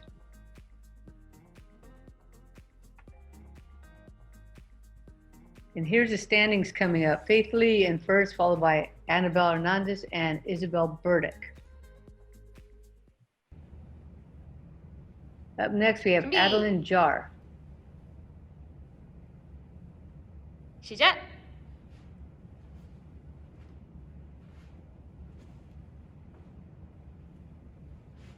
Adeline's from Kim's Taekwondo Academy. We just saw another athlete from the same dojang. It must have been facing the other way in this space, because this time we can see all those trophies in the background. Yeah, good luck.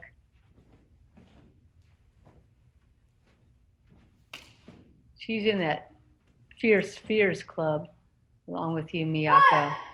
Really generating power from the head down when you put those Fierce Fears up. So she received a score of 6.63.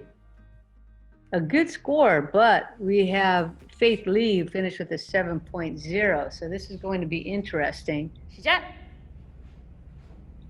Because she finished the semifinal round in 5th place, and Faith Lee finished it in 7th.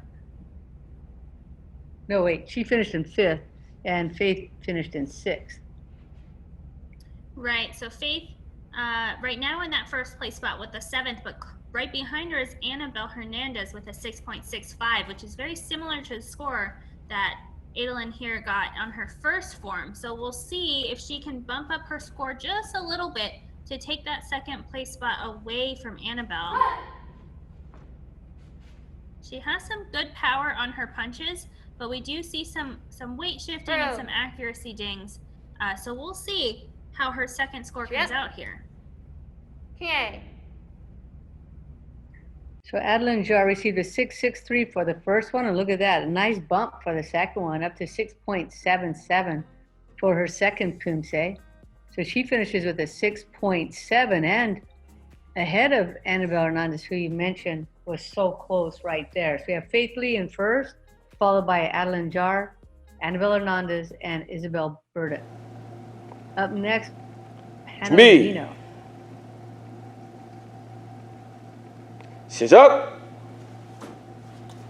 Hannah is from California, and she trains at Daehan Martial Arts under Master Bo Hyun Kim.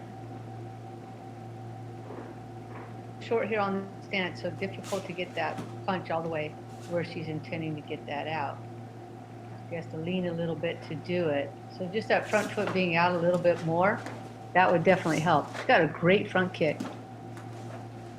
Way up there. Right, her legs are just really long, and she's a taller athlete in this division, so she's going to have to extend those front stances. They're just short right now. She needs to go a whole foot longer, probably. 바로 But some really great elements, and she came in to this round in 4th place. Wow. And here, a big score of 7.2. That is a really big score. I think that was a high score that an athlete had in the semifinal round. So she has matched that, the high score there. I think you're right. I think Devonna Shin ended up with a 7.2 for the combination of the two Poomsae. So let's see how Hannah Levino does with this one. Maybe she can boost hers up even more. And that would be a really good idea because this is a highly talented, highly skilled group of girls. Right, we have 3 more athletes coming up after Hannah right now, and they all came in 1st, 2nd, or 3rd place. Wow, look at that kick, how high it was. She's coming down on her. Very impressive. 바로 And Hannah's starting 6th grade this week, 차렷 and her favorite subject 경례. is science.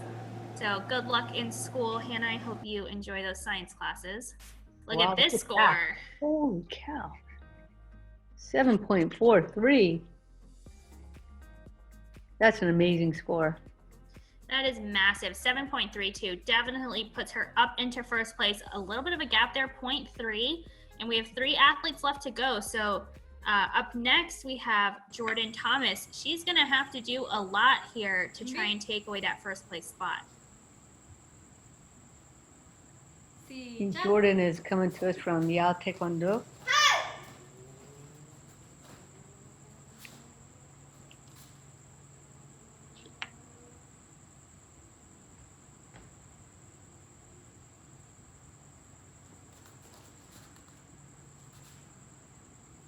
Looking pretty comfortable. A good front stance here. A good bend in that front knee. Important. Yeah, almost all the way locked in on both of those. A nice high front kick.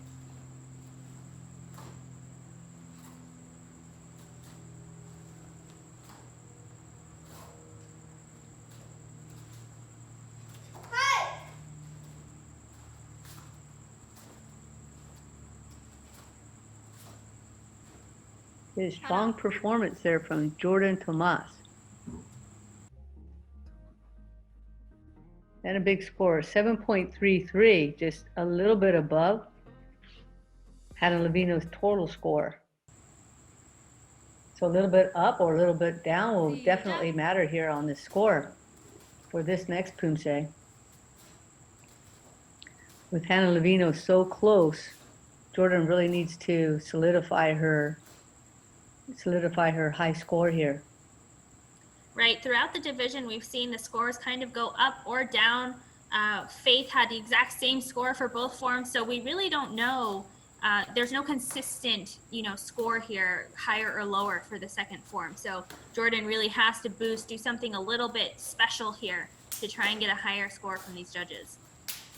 And it's tricky. There's a lot of opportunities to get dinged on the accuracy and take a chill jump. Again, she had that score 7.33 for the first Poomsae. Now look at that, 7.4. So we have a new athlete on the top of the standings there with a little bit of a gap. Jordan Tomas in first, followed by Hannah Levino and Faith Lee. We have 2 athletes left to go in the division. This is Nicole Strast from Eye Tiger Martial Arts. Stop. And you can tell how important each little minor is because there are separations here between first and second and other places of hundredths of a point. So each minor is a 0.1 that becomes really important. And that's a pre-step here. You know, your hand, you're punching at your shoulder instead of center. So all those little things really do come into play. Yeah, or maybe that's punch right there, right? So is it at the chin or what? You know, where is it placed? That one a little bit too high.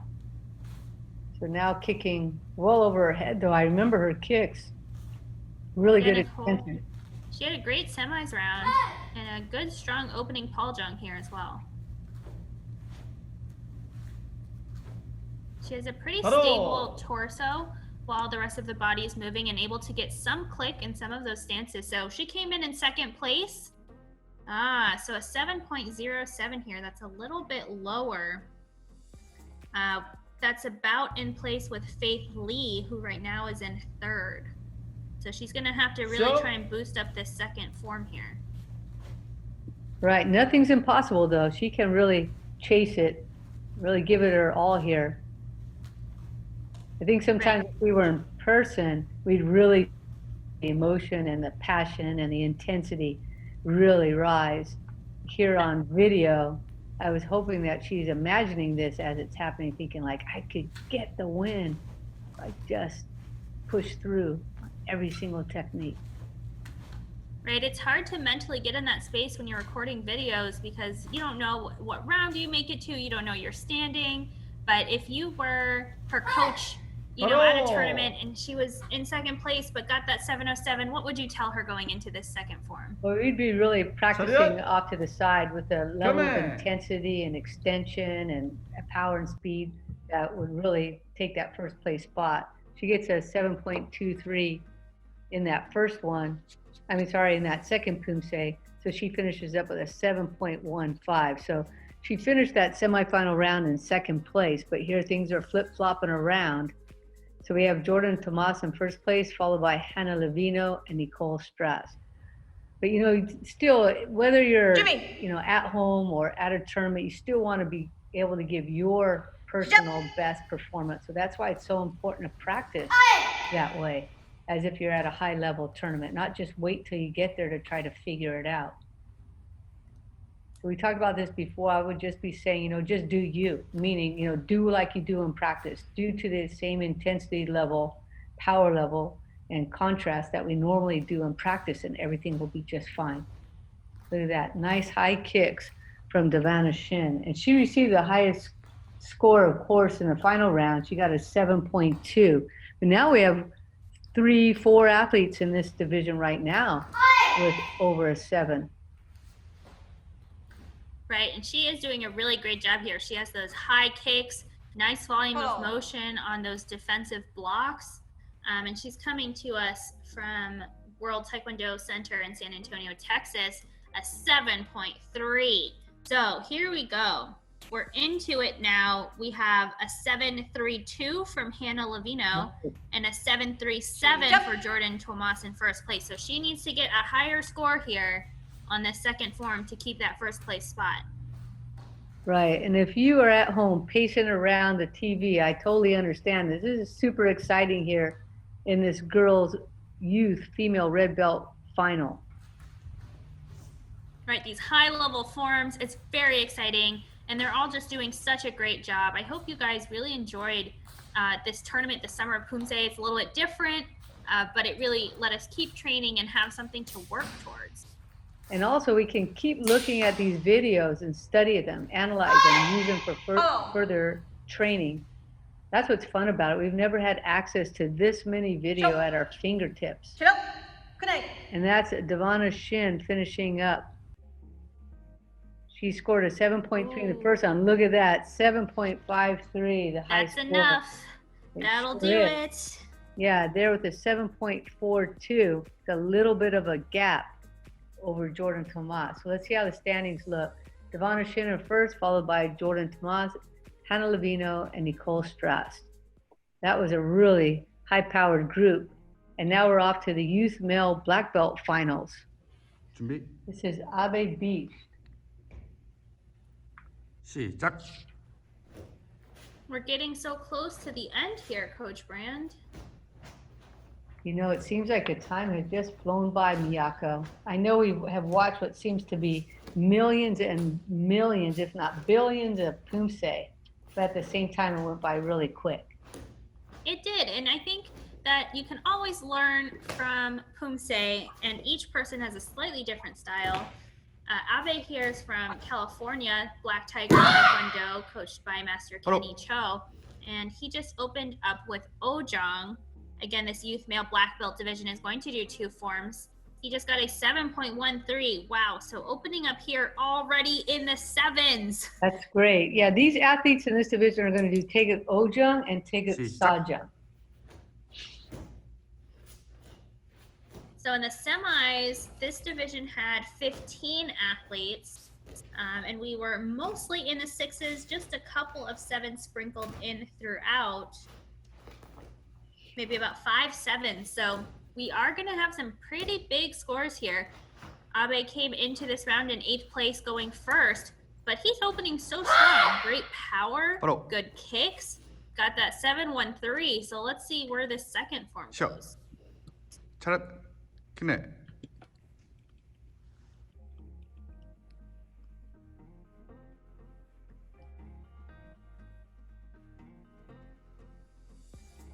So he gets another 7.13 here, so that will be his combined score.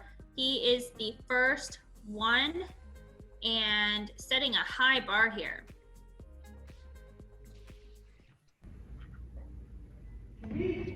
This is Liam Anderson. I remember his style from the semifinal round. Very deliberate. Tries to get a lot of volume as he moves through each step. So he's not super tall or long, but he makes himself look very strong. So of course, Liam is from YH Taekwondo. Nice high side kick. Pretty good control. Liam is coached by Master Edward Park. And he comes in with a score of 6.93.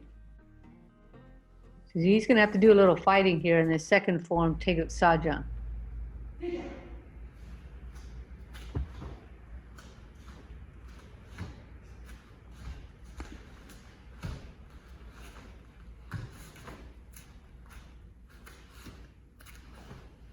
Pretty good alignment on those side kicks. They have side kicks in both of these forms, Taeguk 5 and then followed up by Taeguk 4. Again, on 4, they're coming towards the camera. On 5, they're going out to the side. So it really gives us a great view of the side kicks from almost every angle, just everything except the back.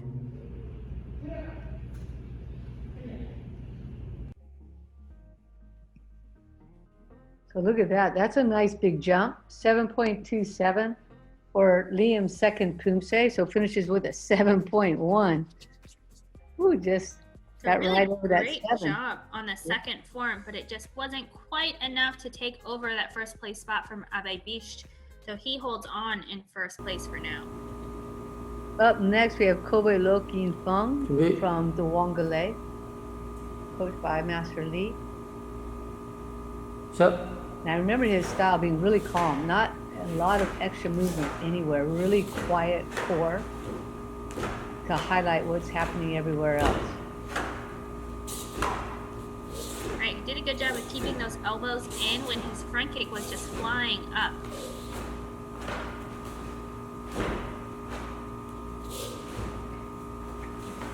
Wow. Nice. That's such good control for this 10 to 11-year-old division. So, Kobe here is 10 years old, which means he has another year in this division before he moves into the cadets. But he looks ready now. He looks great. He just got a 7.47. That's a huge score. And I think, there's so much that goes into his preparation. Those side kicks were really great. They had wonderful alignment, foot position, balance. Now taking Sajang, I'm really excited to be able to see his kicking technique here coming right at the camera with these two side kicks. Right leg really nice, left leg just slightly hiking, just a tad. But everything here is so nice. I can't believe Kobe came in 6th place to this round. So we have 5 athletes ahead of him still to go, but he just looks great here on these 2 forms. It's hard to imagine these athletes scoring, close to 8. We just have to really see what's going to happen. If he's already at a 7.47, what is going to happen in this division? So that's Kobe Lokian Fong. Look at that, 7.63. This is just tremendous.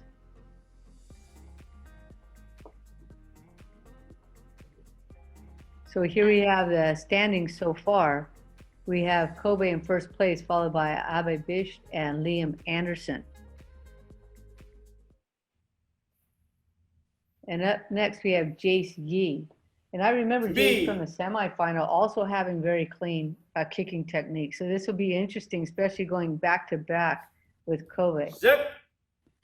Right, this is that school out of Virginia, Kim Masters United Taekwondo Center, coached by Master Hyuntae Kim. And Jace had some really great kicks. I'm glad that we get 2 side kick forms here back to back for him to show off. Right, here we go. He's a 2020 U.S. Open winner in this division. Nice high kicks again.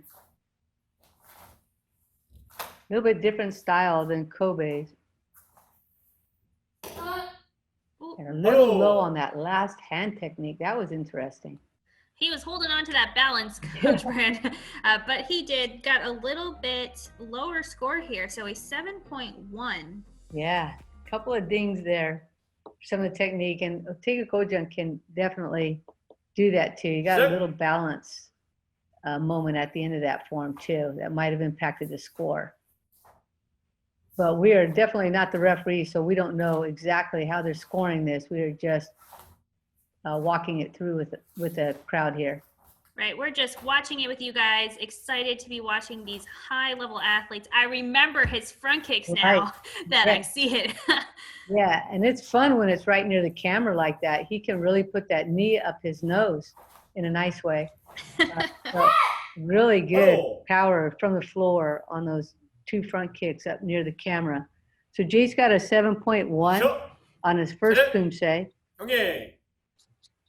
And really worked hard through this second one and gets a 7.3. Yeah, nice job. So he will move up in those standings with a combined score of 7.2, but it wasn't enough to take over that first place spot. So Jace will go into second, Kobe holding on to first, Abe and Liam taking up third and fourth. Right, so a little bit of a flip-flop there from the semifinal round. And up next, we have Samuel Bay from Young in Martial Arts. So in an earlier episode, we got to see a fun interview with Samuel. It's always nice to see what the kids are thinking about the Summer of Poomsae and where their focus is. And many of them are surprisingly serious about their Poomsae. We think of them as young kids, and oftentimes adults are somewhat dismissive, but look at this focus here going through this Poomsae. Right, Kobe and Samuel both competed in the NCTA Online Championships last weekend, and they kind of went at it. Samuel was able to come in first, but Kobe here with a 7.55, so Samuel is going to have to do something massive in Taeguk Sajang to overcome that score.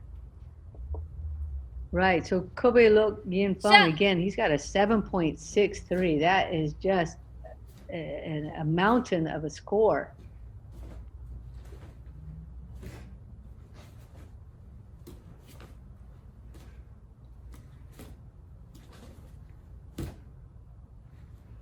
The side kicks were really nice. The front kicks also good control and foot position, but not as high as some of the other youth athletes in this division. So I think Samuel had a really great semis run and a really solid run here in the finals, but I'm not sure it's going to be enough to take over. Right, From because this Kobe division, Loki. these particular athletes in this division today have huge front kicks. So he gets a 7.1 on that second Poomsae to follow up that 7.2. So of course he's going to end up with a 7.15, and that is probably not what he was expecting, because look what happened here. Kobe Loki Fung in first, followed by Jace Yi, and then Samuel Bay in third.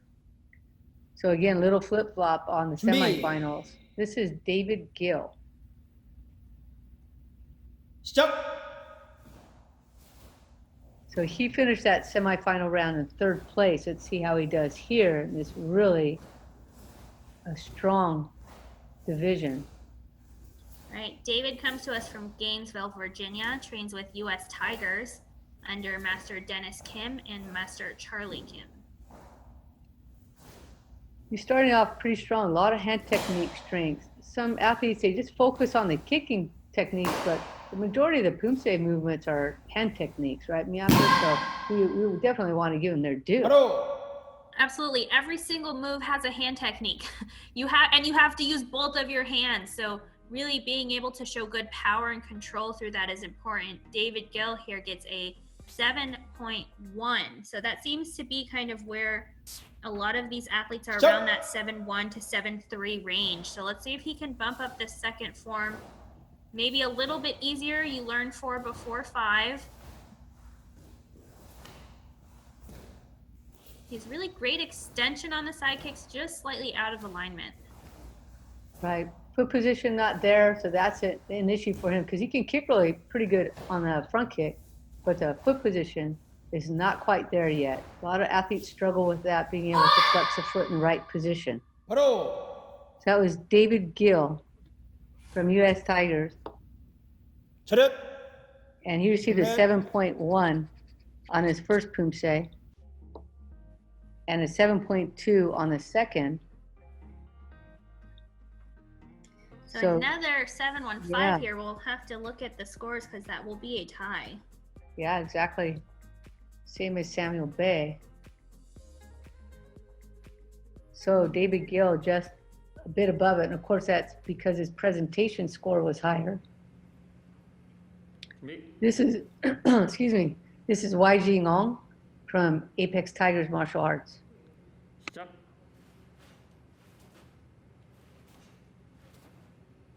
So this strong final round by Kobe Loki Fung has really switched things around, Miyako. It really has. He came in 6th place, and he's still holding on to that first right now by a little bit of a gap, too. The next closest score is 0.35 behind. But we have here Wei Jing Ong, who is putting up a good fight. Held on to that side kick. Good job. Yeah, this is very strong. You know, in the semis, we had Taeguk Paljong and then Taeguk Samjang. So front kicks mostly, but now we have side kicks in both forms, and that is making an impact. But here, a big score of 7.43. And on any given day, this would be a huge score. But absolutely, the fact that Kobe Loki Fung has a 7.63, he's got some work ahead of him here, and tough to do on Taeguk Sajang. Right, they have similar scores on their first form, but Kobe was able to bump up by 0.2 on this second form. So let's see if Wei Jing Ong can do the same thing. He has some great height on that front kick. Foot position better on one foot than the other.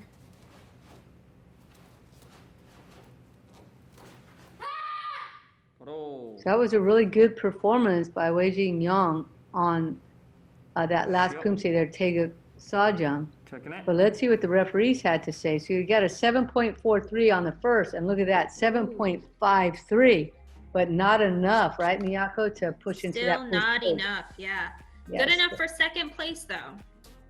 Yeah, so we still have Kobe Lok Yung Thong in first place, followed by Wei Jing Ong and Jace Yi.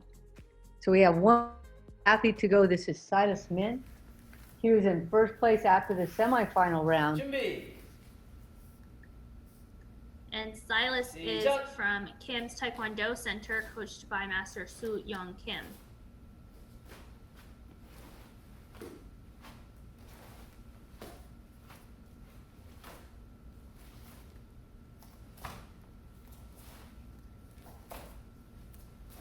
So Silas and Wei Jing Ong, who just saw, were tied with a 7.1 in that semifinal round. And Silas had the higher presentation score. So let's see here what happens now and if Silas can catch up to Kobe, who's in first now. And it's a really strong first at this point. Look, Wow. he gets a 7.53. So again, he's going to have to fight really hard in this last Poomsae. We have seen most athletes able to get a higher score on this second form, but not all of them. And he does have to get just a little bit higher. He's only 0.02 behind. All right, so this is super exciting. He's got these really nice front kicks, shooting up, not rushing anywhere.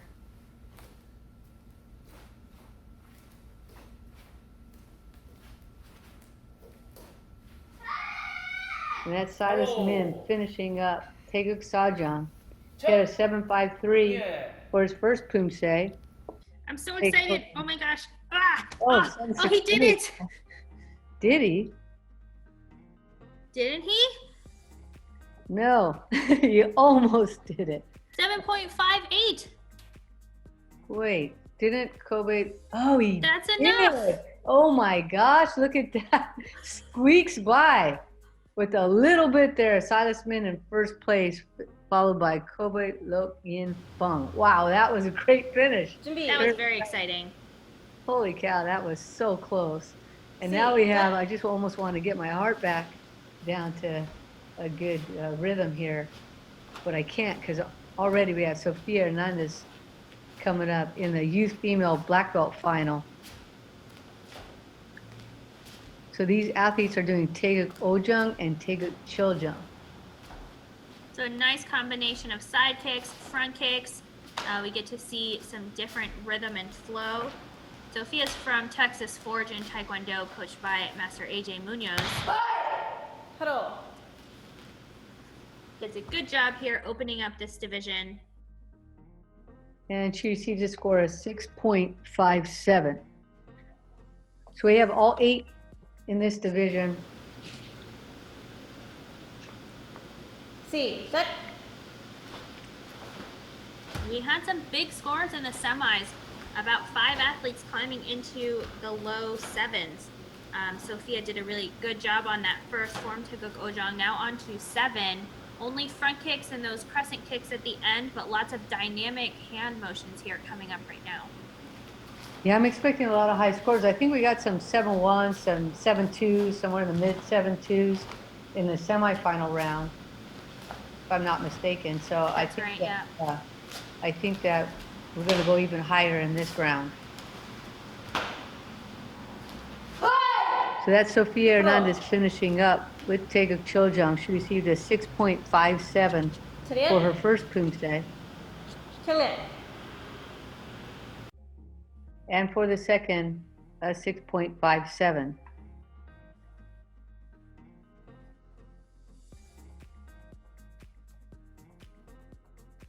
Good job to Sophia. We have our first form score here to set the pace for the division.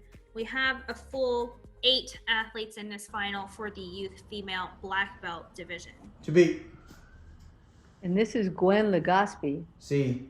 She finished the semi-final round in 7th place. So now really looking to push ahead.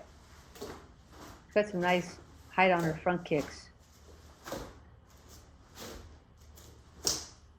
Right, Gwen is coming to us from Bakersfield, California, from Han's Taekwondo Academy, coached by Grandmaster Esposo and Coach Gary Legoski.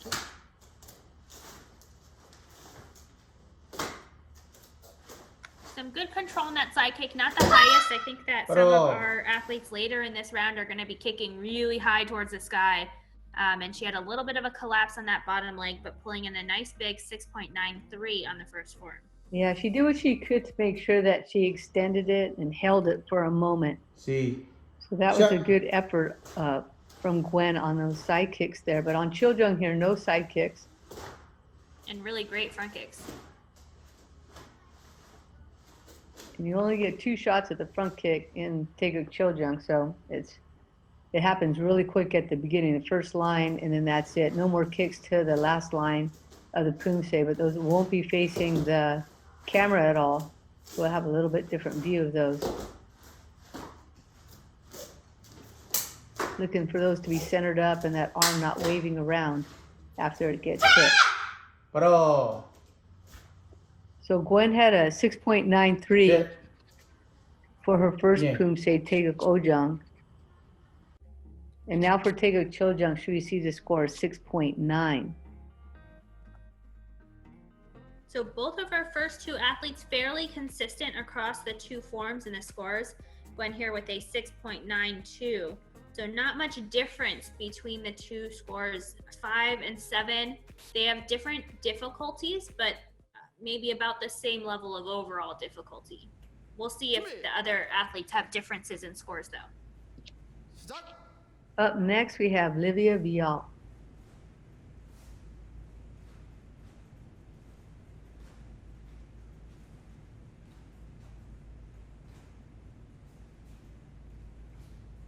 Livia did a nice job in the semifinals, and she's repeating that nice clean motion that she had in the semis. Again, one of the few athletes to perform with a mask on.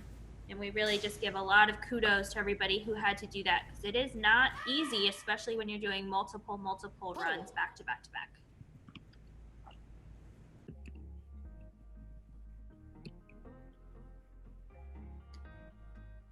And she received a score of 6.7.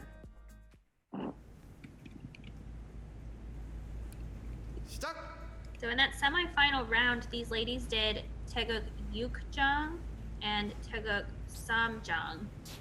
So different forms here, switching up to 5 and 7. We get to see side kicks for the first time in this division. I think Livia might do a little bit better with the front kicks than the side kicks. So hopefully she can boost up her score here a little bit in the second form with these nice clean hand motions. Yeah, difficulty level much higher here in the final round for these athletes. A little low on those kicking techniques to the rear. So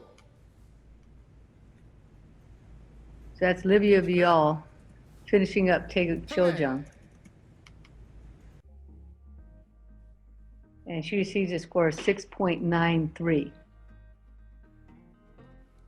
So she was able to jump up that score by about 0.2, coming out to a 6.82. So that's a nice jump for her.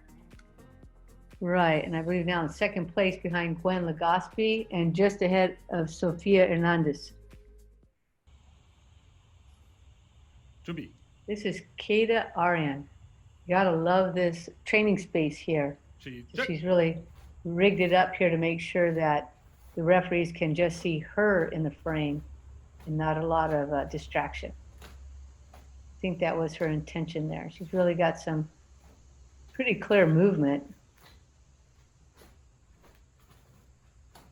Yeah, some good front kicks. I'm excited to see the side kicks here.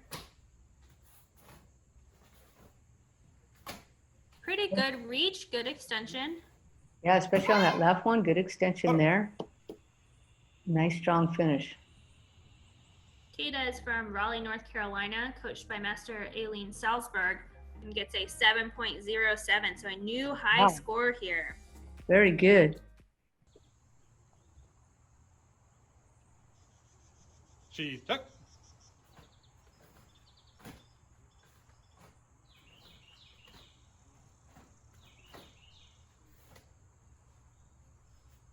So she started a little bit off center here. She's on our right, her left on the mats.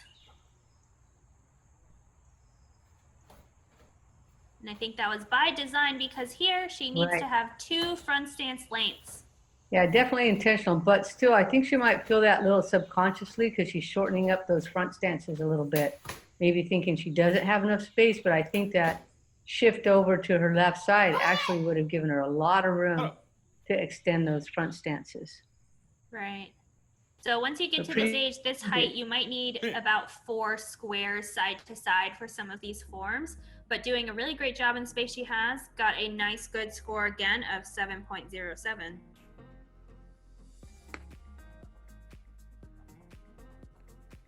You know, we saw some of those tiger, dragon, whichever ones are like 6 years old, they could do the form in 2 squares by 2 squares. But as you get taller, you need more space. There's Kata Arian in first place. So now we have Abigail Skrabat, the original athlete with the fierce spears that we have mentioned. She is very fierce when she comes down the lane here, right toward the camera. Yeah, she has such great power for this youth division, coming through, showing that intensity both in her face and in her motions. Yeah, her face says it all, for sure. Really nice front kick there. And here comes the side kick. Trying to reach out.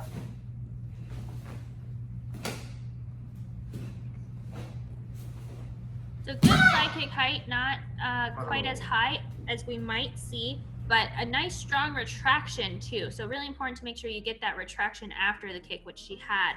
And a big score here, 7.37. That power definitely coming through, a presentation of 4.1.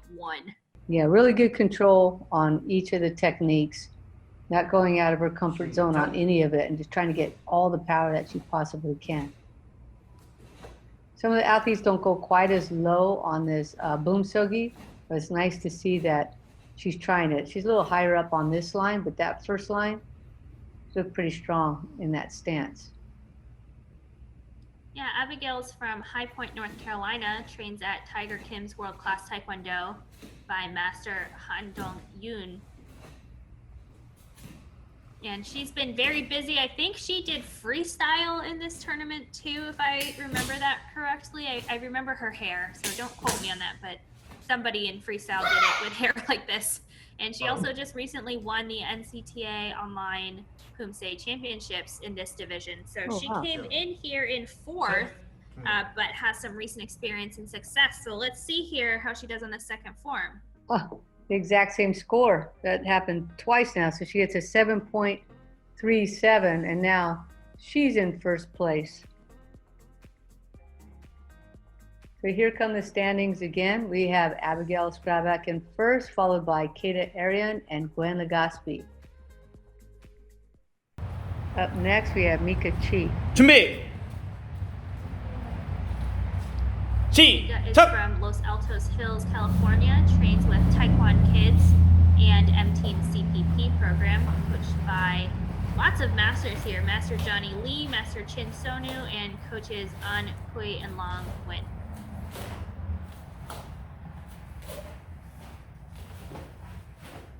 So our high score so far is 7.37. So Mika came in 3rd place in the semifinal round. So it'll be interesting to see if she can push past Abigail Skrabat, who was in 4th after the semifinal round. She gets a 7.1 on her first, so need to fight hard to do just that in the second Poomsae. Abigail has a really calm demeanor, and those side kicks seemed really effortless, but coming right after Abigail, who was just so strong, she maybe looks just a little weaker in comparison, which of course she cannot control at all. You have to just do your Poomsae for your body, but the judges are watching these in order, and Abigail just came out so powerful. So they're going to be comparing her probably subconsciously, and she had that massive 7.37. Mika doing a really good job here, good control, good clean body motions, and quick kicks here.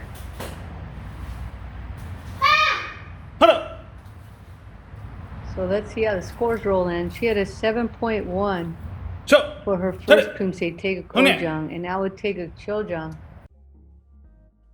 a 7.27. So So Mika Chi is going to finish up her second round and the finals with 7.18. So that'll put her into second place, just behind Abigail Scrabat and ahead of Kate Arian and Gwen Legaspi. 준비. This is Miriam Abdel-Rasul from Eagle Taekwondo, coached by Master Jung Jin. Right, and remember Miriam, because she's so tall for this youth division, she looks tall for the cadet division. Those long legs, the kicks were just really great in the semis. So glad that she gets a chance here in Chedok Ojang to do some side kicks.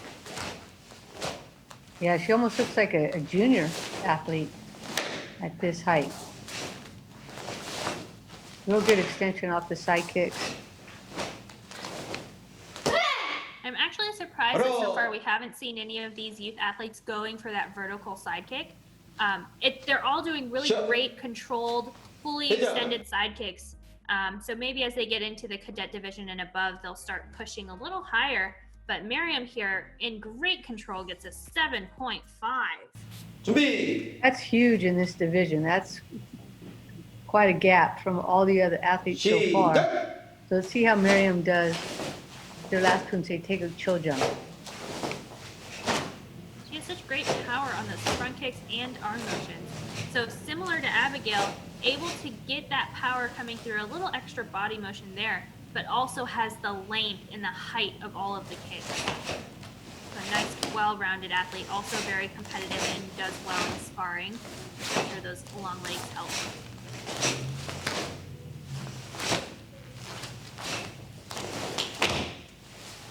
Well, a little bit of a off step there on the way back. Yeah, really shifted over by a few inches somehow. But otherwise, really nice performance here from Miriam Abdel-Rasul on her finals performance. Coach Brad, we're so close to being done. I'm so sad and nervous. So Miriam got a 7.5 on her first Poomsae, and look, again, another 7.5. That's a big score. And she's clearly in the first place here with a little gap over Abigail Scrabat. There it is on the screen, followed by Mika Chi and Kate Arian. So we have just one athlete left in the division, Emma Lee, and this is super exciting because that 7.5 really raised the game there.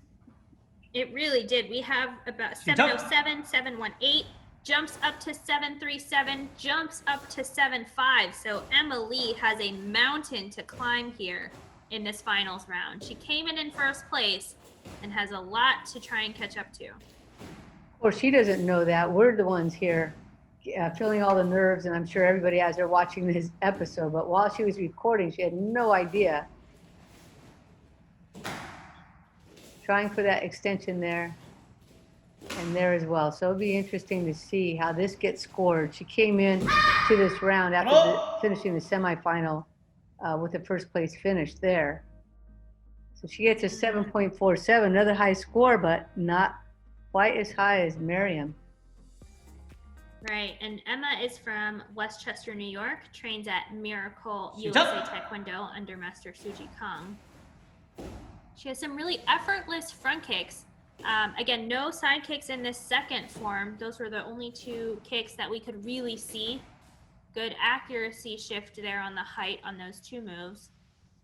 I think that'll be to her advantage. It looks like her front kicks are her real feature in her Poomsae right now. Not to say the side kick won't catch up soon, but right now it's the front kick. Little leaning forward on some of those techniques on that front line. Yep, came up onto the toes on the knee hit and punches downwards. So we'll see here. It's going to be close. Miriam had that massive 7.5. Emma here knocking on the door, but I'm not sure the second form. Oh my, look at that. Wow. Look at that.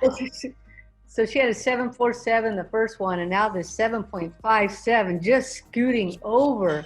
Wow. That 7.5 of Miriam. That was huge. So Emma Lee finishing in first place, followed by Miriam Abdel-Rasul and Abigail Scrabat. Now we have the para junior female final, starting off with Catherine Baxter. See Chuck. starting off with choreo here, difficult form for all athletes because of the double side kicks starting off the Poomsae, along with several front kicks, and then another set of side kicks in the middle of the Poomsae.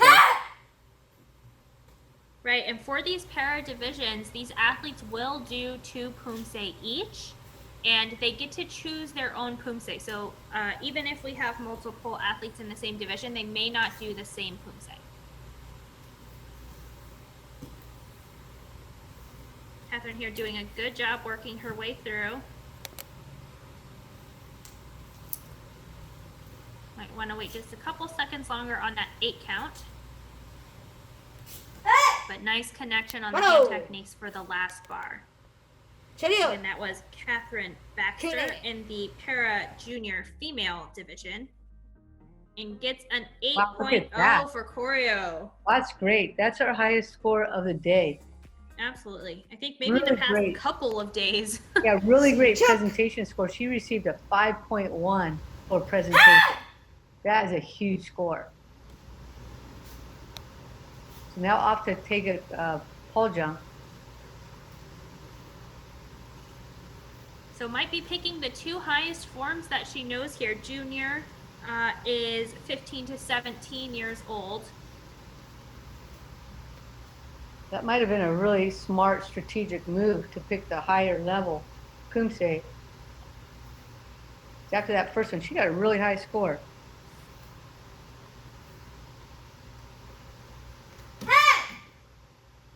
Good jumping technique on the way back, and now finishing up the final line of take it pole jump. A little tricky just because of that elbow moving to that back fist. She did a really great job of coming back to her starting spot. That was Catherine Baxter, another score. Wow.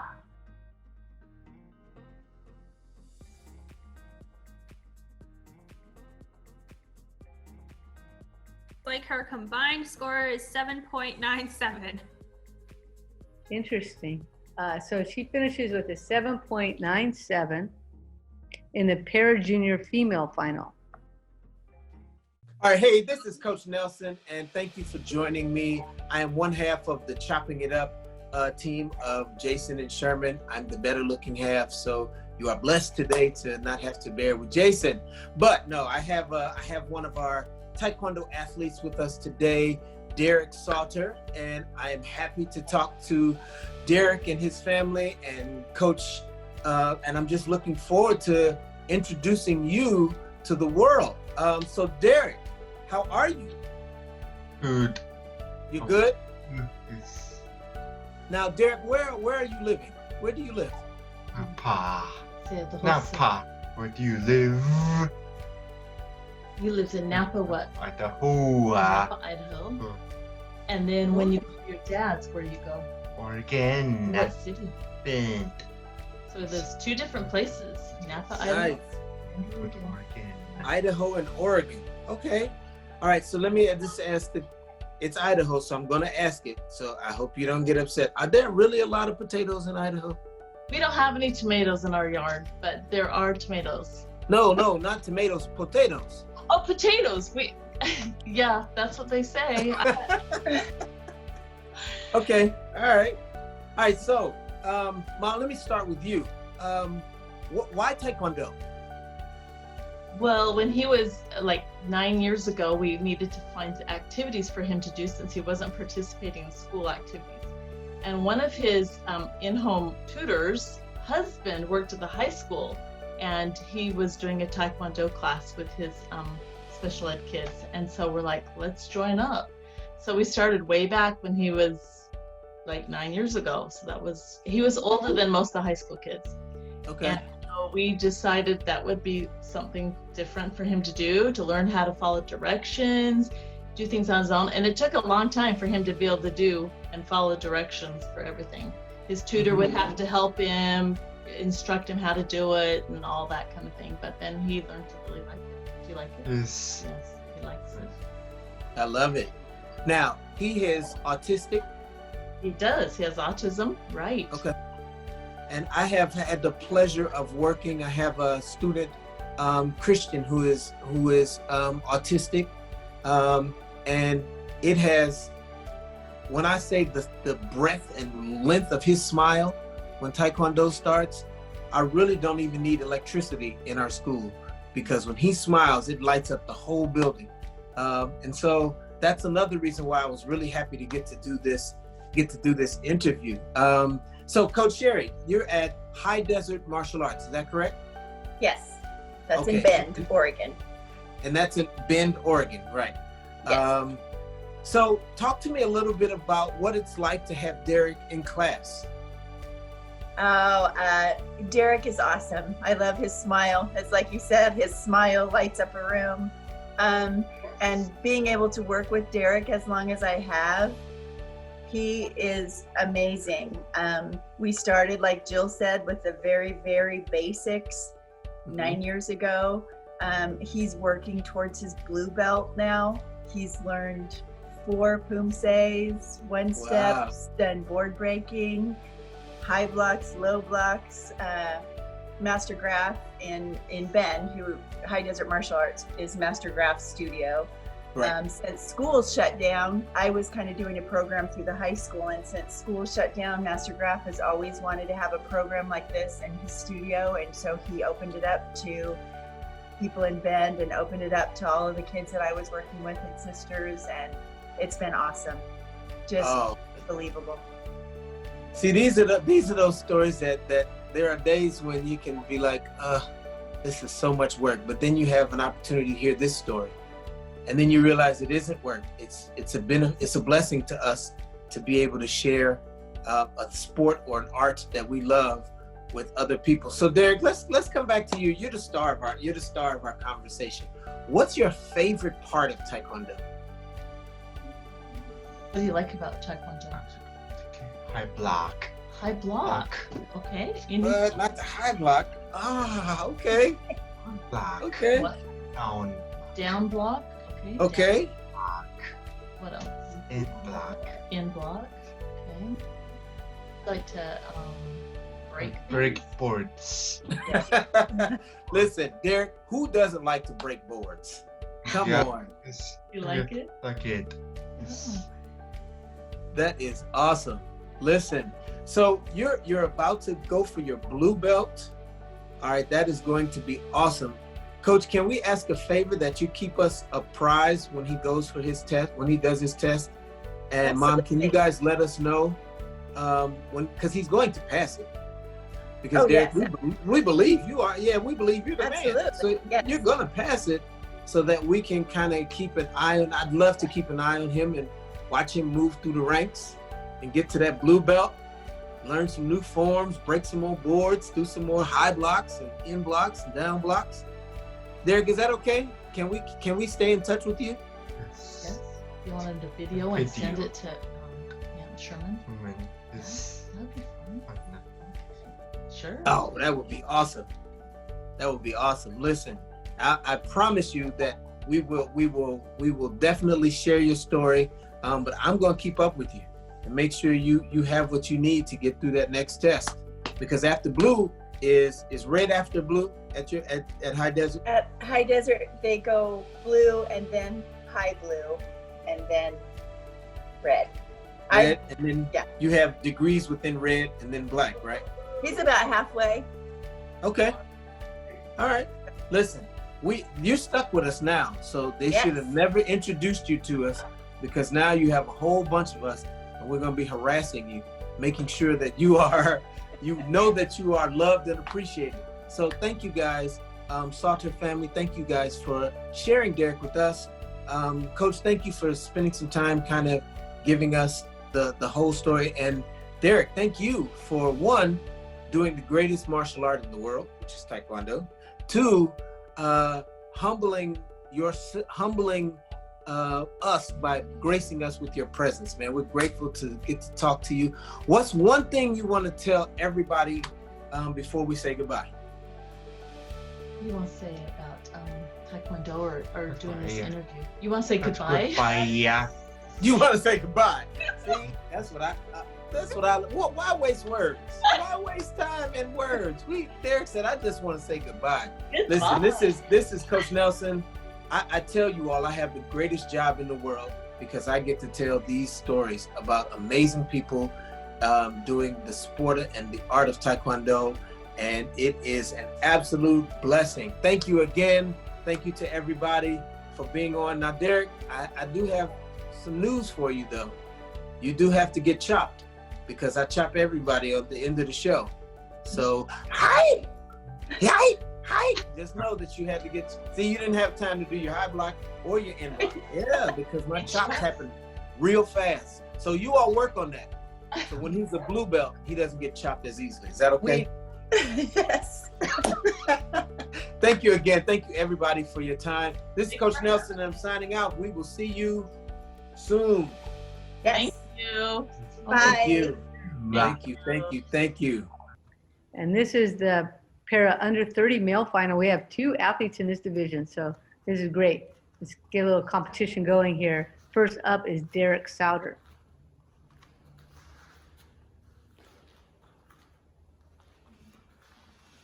And as a green belt, that makes a lot of sense, because athletes maybe know somewhere between 1 and 4 Poomsae. So he's checking that camera as he's going, making sure that the camera is still on and capturing every movement. It's difficult to do the Poomsae looking in a different direction. So usually, if I ever try that, like if I'm teaching or something, I have some balance issues. Sometimes that happens. So that was Yerick Souter in the para under 30 male final. And he did that in a mask the whole way through, so really great job through that as well. Gets a 6.37 for that Iljong.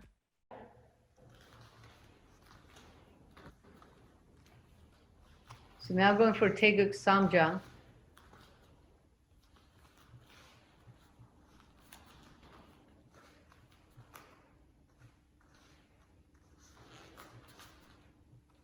There you go, getting that knife hand out there on that second side. Much stronger on that side. And now the 2 middle blocks. Pretty easy for him there. Now we got this kick, punch, punch section on both sides. Good. Although the turn was difficult for him, he was able to kick on the correct side, on the correct leg on that second side. So now he's finishing up with the kick, downward block, kick, downward block, and punch. So that was Yerick Souter. He received a 6.37 for the first Poomsae. And now for his Taeguk Samjang, he received a score of 6.0, a little bit lower for that one.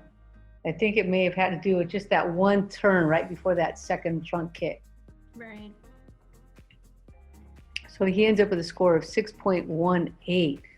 So we have a little competition here because Brian Grote is coming up next in this final. To me. Derek got a pretty good high score, so let's see what Brian can do.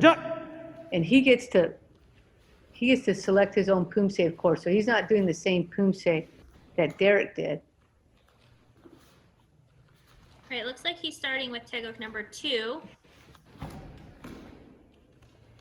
Yep, and in the same space as Derek, right? In the same training space. I That's think so, probably why yeah, they but went it now. looks like the same dojang.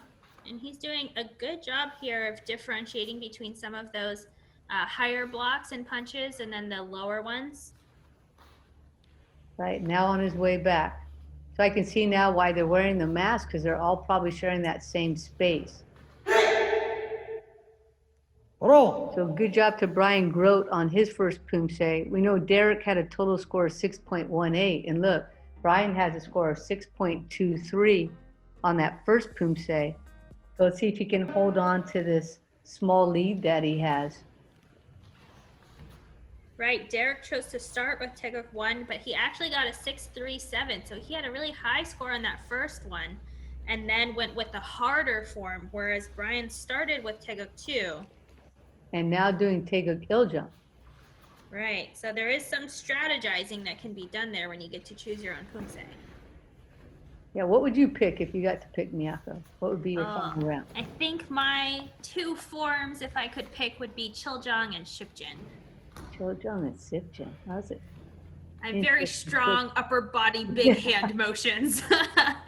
But he's doing a really good job with his hand techniques as well. So Brian Grote, he got a 6.23 for his first Poomsae. It looks like he's satisfied with that one. He gets a 6.03, so this is interesting. It's gonna be so close. Right, it sure. Oh my gosh.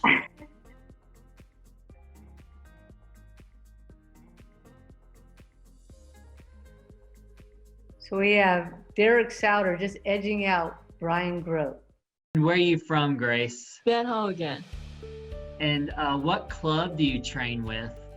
Mascot. Desert Martial Arts. And High Desert Martial Arts, okay. And who's your coach? Brenda Bill. Brenda Bell and Master Graf. And Master Graf. And so how long have you been doing Taekwondo? 4 years. Cool. And what made you pick Taekwondo? Gym. What made you choose that you like the gym? Yes. Okay. And Kathy? Yes. Your personal support worker took you? Yes. And you decided to stick with it? Yes. And so what belt color are you at right now? Sky blue. And so I understand you were adopted. So how old are you now? How long have you been with your adopted 23. family? 23. How old were you when you were adopted? I know. Oh, you did too. She was 13 months when we got 13 her. months. 13 months, Cool. yeah. So what's been your favorite part of Taekwondo so far in your 4 years of Poomsae. training? Learning your Poomsae? Yes. What do you like best about Poomsae? Is there any particular part about Luke Poomsae John. Like with John? Yes. Okay. Is that your favorite form? Yes. Have you been able to watch any movies, or since you're staying at home, been watching any movies? Have any favorite Watch a movies? movie. What Do you have any favorite ones? Yeah, fun. Likes to watch Disneyland sing-alongs. Those are kind of her favorites. So up next, we have the para under 30 female final. This is Grace Hunter. Off and running with Taeguk Samjang.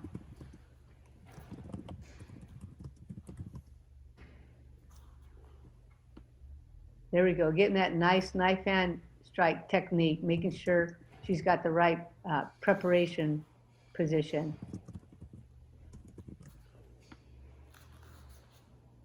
Right, and then checks herself, make sure she's going to the correct direction here for this line before she finishes up now.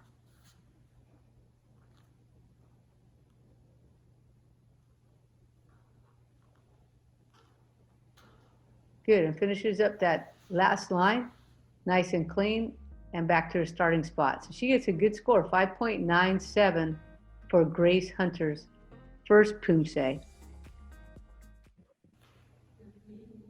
Right, and she's a blue belt here, gets to pick the second form. Going with a high form. Wow, that's good strategy. So go in here, Taeguk Gyugjang. So taking a little bit of a moment here to make sure that knife hand is going to start off right. Look at that. So she's getting that motion going there, and now off to that next line. Really good. Must be fun too, to be able to do this with your fellow athletes right there, helping you and supporting you. Right, it's always nice to have your teammates there with you, and maybe they get to train together. We don't know how everybody's training, right? Are you doing it at home over your computer? Are you coming in? So it's nice to see all of these athletes so far today in this episode, some of them in the same space with their teammates maybe. And Grace here really finishing up. Yeah. This is tough. Probably maybe the highest form that she knows. So really kudos for her to come out here and do it nice and strong. 5.97. So same score combined there for Grace Hunter. Yeah, it takes a lot of guts to say, hey, I'm going to go with the one that I know the least, my hardest one. I'm going to pick that one. We're at the USA Taekwondo Summer of Poomsae. I'm Jason Poos. I'm chopping up with my main man, Justin Rankin. Justin, how's it going this afternoon? Very good. How you doing, Coach? I'm doing great. I love it when we get to interview one of our guys, Justin, one of our national team members for Team USA Para Poomsae. Justin, you've competed internationally all over the world in major competitions for Team USA. But this has been different. A virtual competition, completely out of the box. How did you do it? Well, I kept training, because of the COVID. So it was hard. So I had to do it in small places, and we're not allowed to travel to train. So it's been a little difficult, but I got through it. Yeah, you just persevered. I mean, you really are sort of if you will, one of the epitomes of perseverance. I mean, you persevered through everything, always a smile on your face. I love that about you. I love training with you and watching you train. You train so hard. So I feel fortunate enough to have spent a ton of time with you. But outside of Taekwondo, any major accomplishments or things going on in the life of Justin Rankin, Team USA Poomsae Para team member? Yeah. I just got engaged. So congratulations. That's amazing. Yeah, it's amazing. I got a good fiance with her kids. She has 4 special needs kids, so it's been great, and they're also a part of Taekwondo too. So I'm teaching them how to. Yeah, no question about it. A family affair there for Taekwondo for you, Justin, and your fiance. Well, Justin, first, I mean, congratulations on everything to this point. You really have been a beacon of light and hope for other athletes here in our para, in our para division of USA Taekwondo. And of course, good luck in the up and coming USA Taekwondo Summer of Poomsae. I look forward to seeing you. Well, I look forward to seeing you at practice soon. Okay. Yeah, and prepare. I just I'm working to open up my own school in a couple months. So that's awesome, Justin Rankin. Just doing. You really are doing it all. So, I mean, need I say more? He can do it all. This is Justin Rankin, USA Taekwondo's Para Poomsae team member, and of course, a competitor at this up-and-coming USA Taekwondo Summer of Poomsae. Good luck, Justin. See you soon, buddy. Thank you, Coach.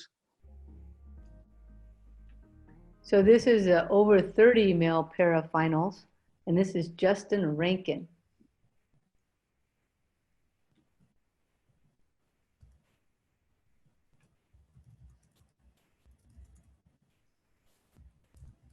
Looks like he's going to be starting off with choreo.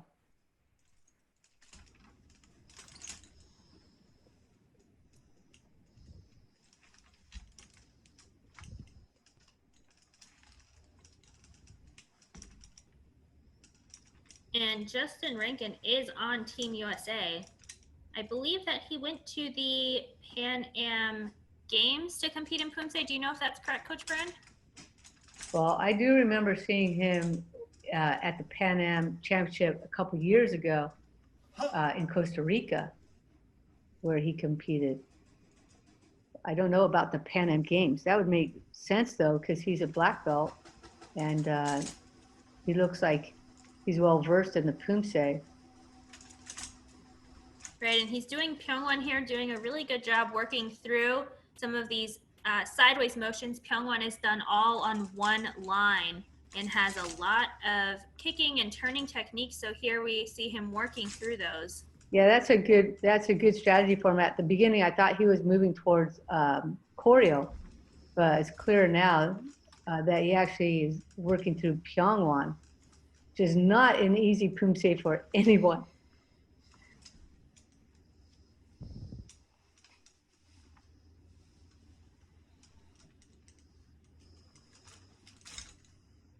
Yeah, this takes a lot of coordination, and Justin here is doing a really good job working his way through.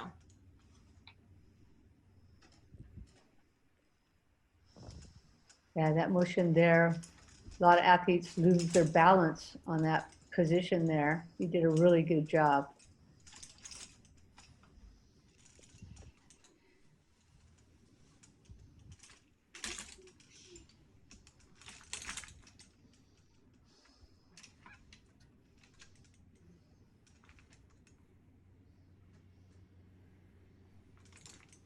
Justin Rankin did a really good job working through this Poomsae.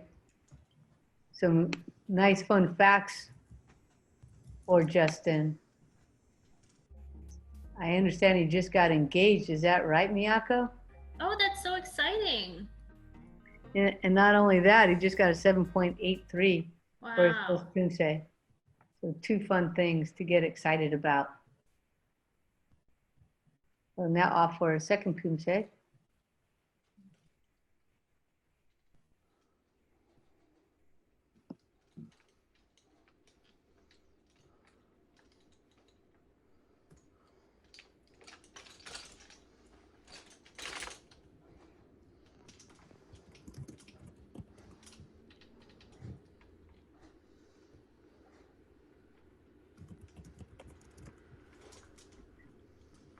Looks like it's coming through as Tebek. I see those down blocks and kicks, double punches.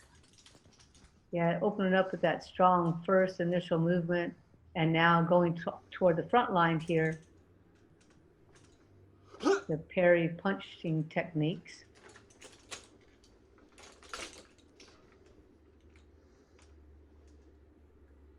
Now this difficult section with the combination blocks followed by a side kick.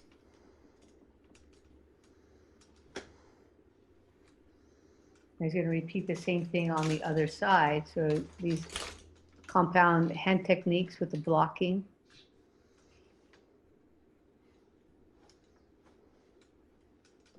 And then followed by a side kick and then an elbow strike. And he's going to head back toward the rear with a nice little set of hand techniques, knife hand block, spear hand, back fist, and then a punch.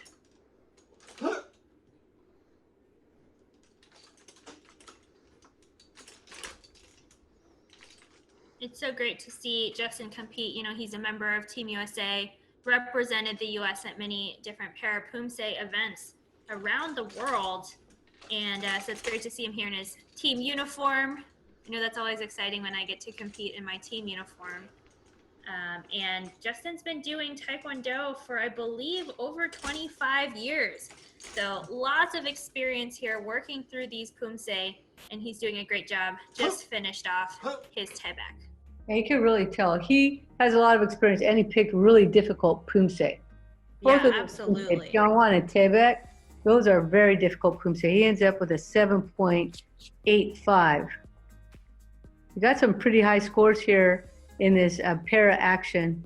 The 7.87, and we had a nice variety of 5s and 6s on the way though. But nice strong performance by Justin Rankin in the para over 30 male final. Wow, Miyako, we have spent a lot of time together watching close to, I think it was, what did I say? Somewhere in the millions or billions of Poomsae. Bajillions, yeah. Bajillions, yeah, over the course of the last several years of Summer of Poomsae. And it was a lot of fun. Actually, it happened pretty quick, just over the course of our summer here in 2020. It's really exciting to get a front row seat to all the action and be able to spend some time with you, as well as Alyssa Allen and Jose Villapando, the magicians behind all the action. Absolutely. You know, the Summer of Poomsae, it's been so great to have all these episodes get me through the summer. We didn't have nationals, we didn't have tournaments to look forward to. So having this event and getting to see and meet so many of our very talented US athletes throughout this whole event has just been wonderful. I know I'm going to treasure all these episodes. I'm going to go back and watch them multiple times so I can practice. I know I've learned a lot from all the athletes. Coach Brand, of course, I learned a lot from you getting to do commentary. So thank you everyone for going on this journey with us. Yeah, and thank you, Miyako. It was a lot of fun working with you, and I hope to meet up with you again in the commentary booth, either at the Athlete Center or via Zoom, how we're doing now, from coast to coast, making sure we have both the East and West Coast feeling pretty awesome as we're doing the commentary here. And I know you got tornadoes out east right now, and we have fires out west, but no matter what, we always have Poomsae in our heart And we know from day to day, we're just going to get through whatever's in front of us and we're going to train. So Absolutely. Thanks to you and thanks to everybody out there for joining us through all the episodes of Summer of Poomsae. We wish you well and hope to see you soon. All right, welcome back. That concludes our finals for this USA Taekwondo Summer of Poomsae. It was our youth and our para division. Listen, we are your Chopping It Up hosts, Sherman Nelson, Jason Poos, and I neglected to insert our dad joke before, but there's still time. Jason, are you ready for the dad joke? I'm completely ready. What do you, dad joke. What do you call a bearded vase maker? What do you call the bearded vase maker? Harry Potter. Ooh. Oh, that's a good one. That's a good one. I'm smiling on the inside, let me tell you. Well, I'd like for you to bring that smile to the outside, sir. There you go. That's better. Right. We have the final results of the final. So this is it. So tell us who you have. Let's hear who has won their competition. I'm starting off with the male yellow belt. These are youth, male yellow belts. Our first place finisher, Ryan John. Congratulations, Ryan. The female yellow belt finalists. Third place, Michelle Pratt. Second place, Olivia Hutchings. And in first place, Lynn Choi. Congratulations to all of our yellow belt competitors. Our male green belt finalists. In fourth place, Derek Lee. Third place, Timothy Schleff. Second place, Lucas Yee. And in first place, Asher Wang. Congratulations, gentlemen. Our female green belts. Fourth place, Mara Graham.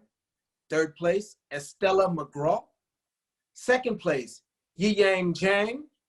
And first place, Anjali Joshi. Congratulations to all of our green belt competitors. Male blue belts. Fourth place, Michael Jacobson. Third place, Derek Zhong. Second place, Kai Tsushida. And in first place, James Wong. Congratulations. And last but certainly not least, our youth female blue belt finalists. In fourth place, Maria Zakarenka. Third place, Anna Troop. Second place, Sarai Schwartz. And in first place, Nabila Diorio. Congratulations to all of our blue belt male and female competitors. Thank you for giving us a greater show than we deserve. Congratulations to all you competitors. That was amazing. Sherm, I have more for you right here, right now. So these are the final champions of the Summer of Poomsae. Let me give them to you right here, right now. In the youth male red belt division, here we go. This is male, like I said. Fourth place, Graham Kremers. Third place goes to Ian Kim. Second place, Dylan Lee. And your winner, first place goes to Troy Wen. Congratulations, gentlemen, on your places at the Summer of Poomsae. We have the youth female red belt final. Let's get right to it. Fourth place, Nicole Strazd. Second place goes to Hannah Levino. I beg your pardon. That's third place goes to Hannah Levino. Second place goes to Jordan Thomas. And your first place winner, Devana Shin. So, ladies, congratulations on your places here at the Summer of Poomsae. Okay, here it is. Youth male black final. The future black belts are moving. They'll be moving, like you said, to those protected divisions soon. Here it is. Fourth place, Jace Yi. Second place goes to Wei Jing Ong. That's third place. Let me try that again. Wei Jin Ong, third place. Second place, Kobe Lok Yin Feng. And your first place winner, Silas Min. So Silas Min takes the youth male black final first place and probably going to be that #1 ranked athlete. That's going to be interesting. I've got a few more for you. How about the youth female black belt finals? Fourth place, Mika Chi. Third place, Abigail, that's Scrawback. Abigail Scrawback. Second place, Miriam Abedisarov. And the first place goes to Emma Lee. And second place, Miriam I'm sure I brutalized your name, but you're still a second place winner. So congratulations, Emily, you're champion in the youth female black belt final. But Sherman, I've got the para finals. Here they are. In the para junior female final, your champion is Catherine Baxter. In the para under male final, this is under 30 male final for para. Second place, Brian Grote. First place goes to Derek Sauter. So Brian and Derek, congratulations on your places here at the Summer of Poomsae. We have the para under 30 female final, and your champion is Grace Hunter. And last but definitely not least, the para over 30 male final. It is my man, the champion, Justin Rankin. So Justin, congratulations on your first place finish here at USA Taekwondo's Summer of Poomsae. Sure, that's all there is. That's it. We've made it. We've done it. Yeah. Final thoughts here on our final of USA Taekwondo's Summer of Poomsae. Let's hear them.